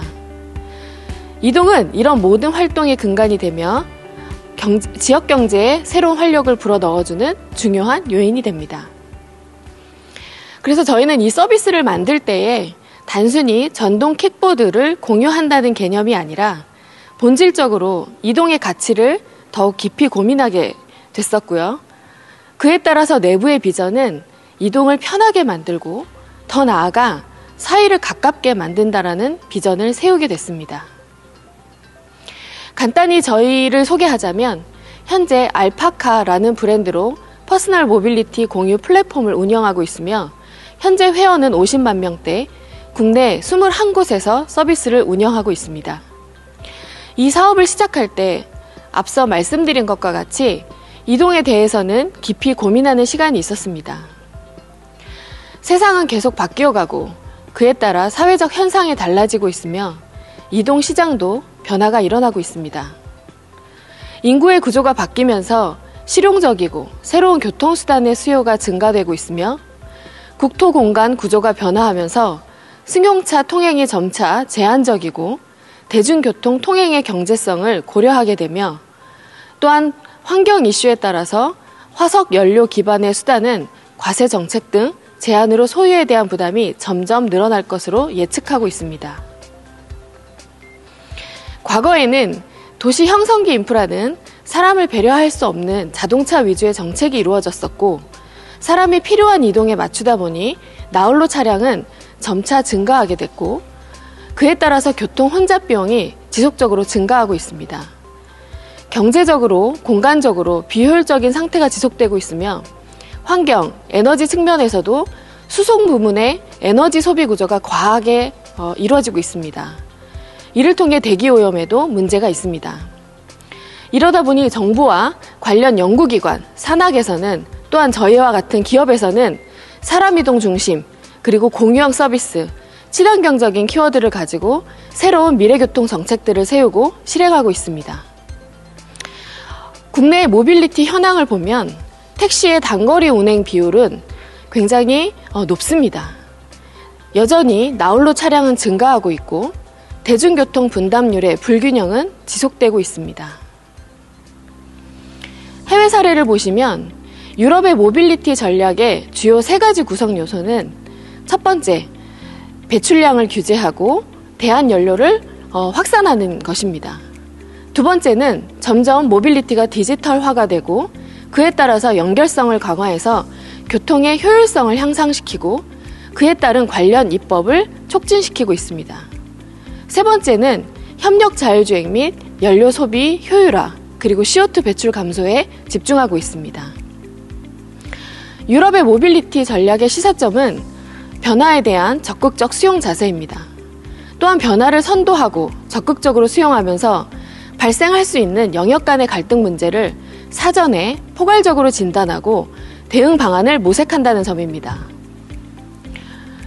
친환경성을 강화한 교통수단의 도입은 선택의 문제가 아니라 불가피한 현실로 다가올 것이고 이러한 불가피한 상황을 수용하기 위해서 사회적 기반 마련과 인식 전환이 필요하다고 공감했습니다.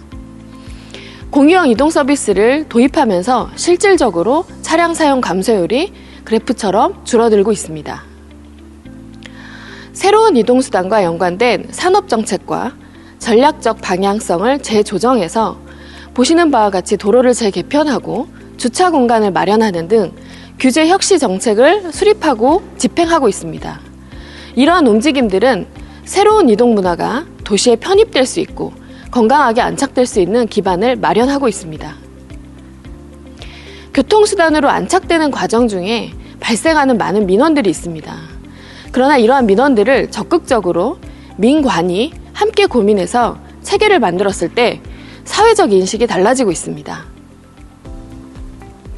그러나 여전히 퍼스널 모빌리티 시장에 필요한 과제는 다음과 같은 문제가 있습니다. 외부적 데이터 그리고 내부적 원시 데이터 수집 자체가 부족하기 때문에 데이터 기반의 운영 체계, 지역적 교통 패턴과 연결 체계가 필요합니다. 두 번째는 소비자 수요 시점에 따라 공급이 되지 않기 때문에 적시적소의 배치가 이루어지지 않고 있고 그러다 보니 기업들은 비합리적으로 규모형 과다 투자로 이어지고 있습니다. 마지막으로 이러한 데이터들이 궁극적으로는 지역별 시장 경쟁 활성화에 기여할 수 있는데 이러한 기회를 만들어내지 못하고 있습니다. 그래서 그간 저희는 산자부 국토부와 누적으로 4차례의 규제 샌드박스 사업을 진행을 했습니다. 해당되는 도시와 협력을 했고 다양한 방식의 시도를 통해서 그동안 노출되는 데이터들을 검증해왔습니다. 최근에 12월에 세종시와 규제 샌드박스를 시작하였습니다. 세종 1생활권에서 주차존 100개를 운영하여 200대의 킥보드를 운영하고 있고 곧 300대가 추가해서 500대의 킥보드를 운영하면서 실시간으로 발생하는 데이터들을 정부와 함께 바라보고 있습니다. 이러한 노력들을 저희가 계속 해왔던 것은 새로운 이동수단이 도시에 안착될 때에는 필요한 필수 과정이라고 생각해서이기 때문입니다. 저희 서비스에는 엄청난 데이터들이 매일 쏟아집니다. 일부를 말씀드리자면 실제 앱을 실행했지만 탑승하지 못한 사용자의 시간과 위치를 파악하고 위치별 킥보드 반납 이후의 대여까지 유효시간을 측정합니다. 그리고 이 서비스를 운영하는 운영자들의 액티비티를 모두 데이터화하여 더욱더 효율을 극대화하고 지역을 확장할 때에도 기존의 유동인구 데이터 그리고 시간 위치별 이동 추이를 분석해서 배포의 기준을 세우기도 합니다. 이렇게 누적된 데이터들은 도시별, 유저별, 맞춤형 타겟 마케팅, 그리고 세밀한 상권 분석이 가능해집니다. 이러한 도시별 환경 측정 및 데이터화되어 있지 못한 영역의 지도 데이터를 수집할 수 있는 것으로 앞서 말씀드린 스마트 시티를 구축하는 데 큰 기여를 할 수 있는 데이터를 만들어내고 있습니다. 내부에서는 수요 예측 시스템이 진행되고 있는데요.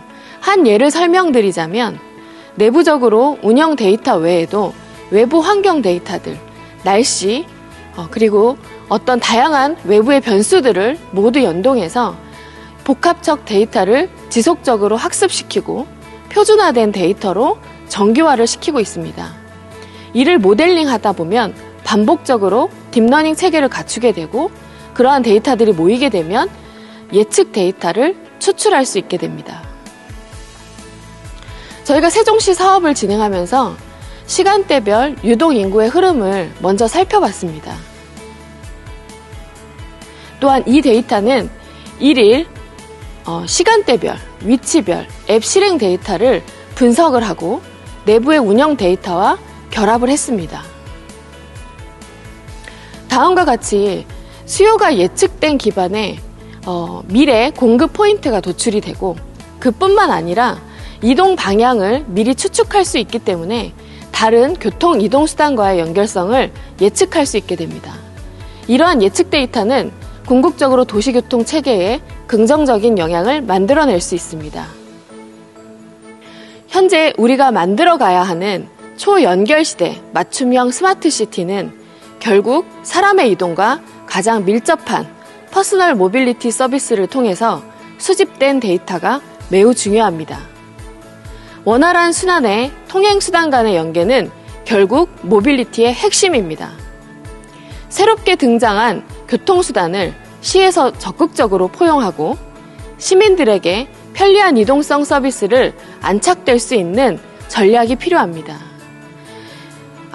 미래 세대를 위해서 스마트 시티에 이러한 데이터들은 남겨져야 합니다. 저희 회사 이름이 메스 아시아입니다. 모빌리티 애저 서비스를 만들기 위해서 그리고 국내에만 머물러 있지 않고 해외에도 진출하기 위해서 아시아라는 타이틀을 달았습니다. 실제 이 서비스를 운영할 때 메스는 다양한 교통수단이 이용자들에게 한 번에 연결될 수 있는 부분이 굉장히 중요합니다. 그러기 위해서는 대중교통과 연결이 돼야 되고 다른 플레이어들과도 연결이 돼야 됩니다. 그래서 현대자동차와 그리고 서울교통공사 그리고 그린카 이런 다양한 수단을 제공하는 서비스 플랫폼 사업자들과 실제 그러한 시도들을 준비했었고요. 현재 2단계 정도를 진행하고 있습니다. 저는 이번이 두 번째 창업인데요. 처음에 창업했던 거는 한 15년 정도 운영을 했습니다. 그리고 나서 새롭게 변화되는 교통의 이동의 흐름을 보고 이 알파카 브랜드 서비스를 시작하게 됐고요. 알파카는 자연어이기도 하고요. 알파카라고 해서 첫 차. 요즘 아이들이 첫 차가 자전거가 아니라 킥보드거든요. 그런 의미를 담아서 가장 가깝고 가장 처음 접할 수 있는 퍼스널 모빌리티 수단을 만들겠다라는 개념으로 도입하게 됐습니다. 저희는 굉장히 조직 구조가 독특합니다. 처음부터 이 사업을 시작할 때부터 하드웨어를 자체적으로 만들었고 실제 해외에 있는 물량을 사오는 개념이 아니라 저희가 설계에 실질적으로 참여를 했고 그 부분에 대해서 굉장히 중요하게 생각하는 이유는 궁극적으로 모빌리티는 수단 없이는 이루어질 수 없기 때문에 단순히 플랫폼에서 IT 베이스만 구성되어 있는 것이 아니라 하드웨어 기반도 마련되어 있고 이 장표에서 이제 말씀드렸던 것처럼 굉장히 많은 데이터들이 도출되고 있기 때문에 단순히 프로그래머가 아니라 정보를 다루고 통계를 다루고 숫자를 다루고 수학 개념을 다루는 친구들도 모여 있고요. 그러한 부분들을 준비하기 위해서 저희는 카이스트 팀으로 구성되어 있는 다른 스타트업들을 M&A를 적극적으로 진행을 했습니다. 지금 한국에서 굉장히 빠르게 저희가 지역을 확장을 하고 있고요. 실제 올해에 국내에 한 100곳 정도를 예상하고 있습니다. 동시에 해외에 진출할 수 있는 내부의 시스템들을 준비하고 있고 내년 상반기에는 진출하기 위한 기반을 마련하고 있습니다. 앞으로도 지속가능한 성장 및 시민 삶의 질 향상을 위한 데이터 기반 스마트 시티 혁신 모델 구현에 기여하도록 노력하겠습니다. 감사합니다.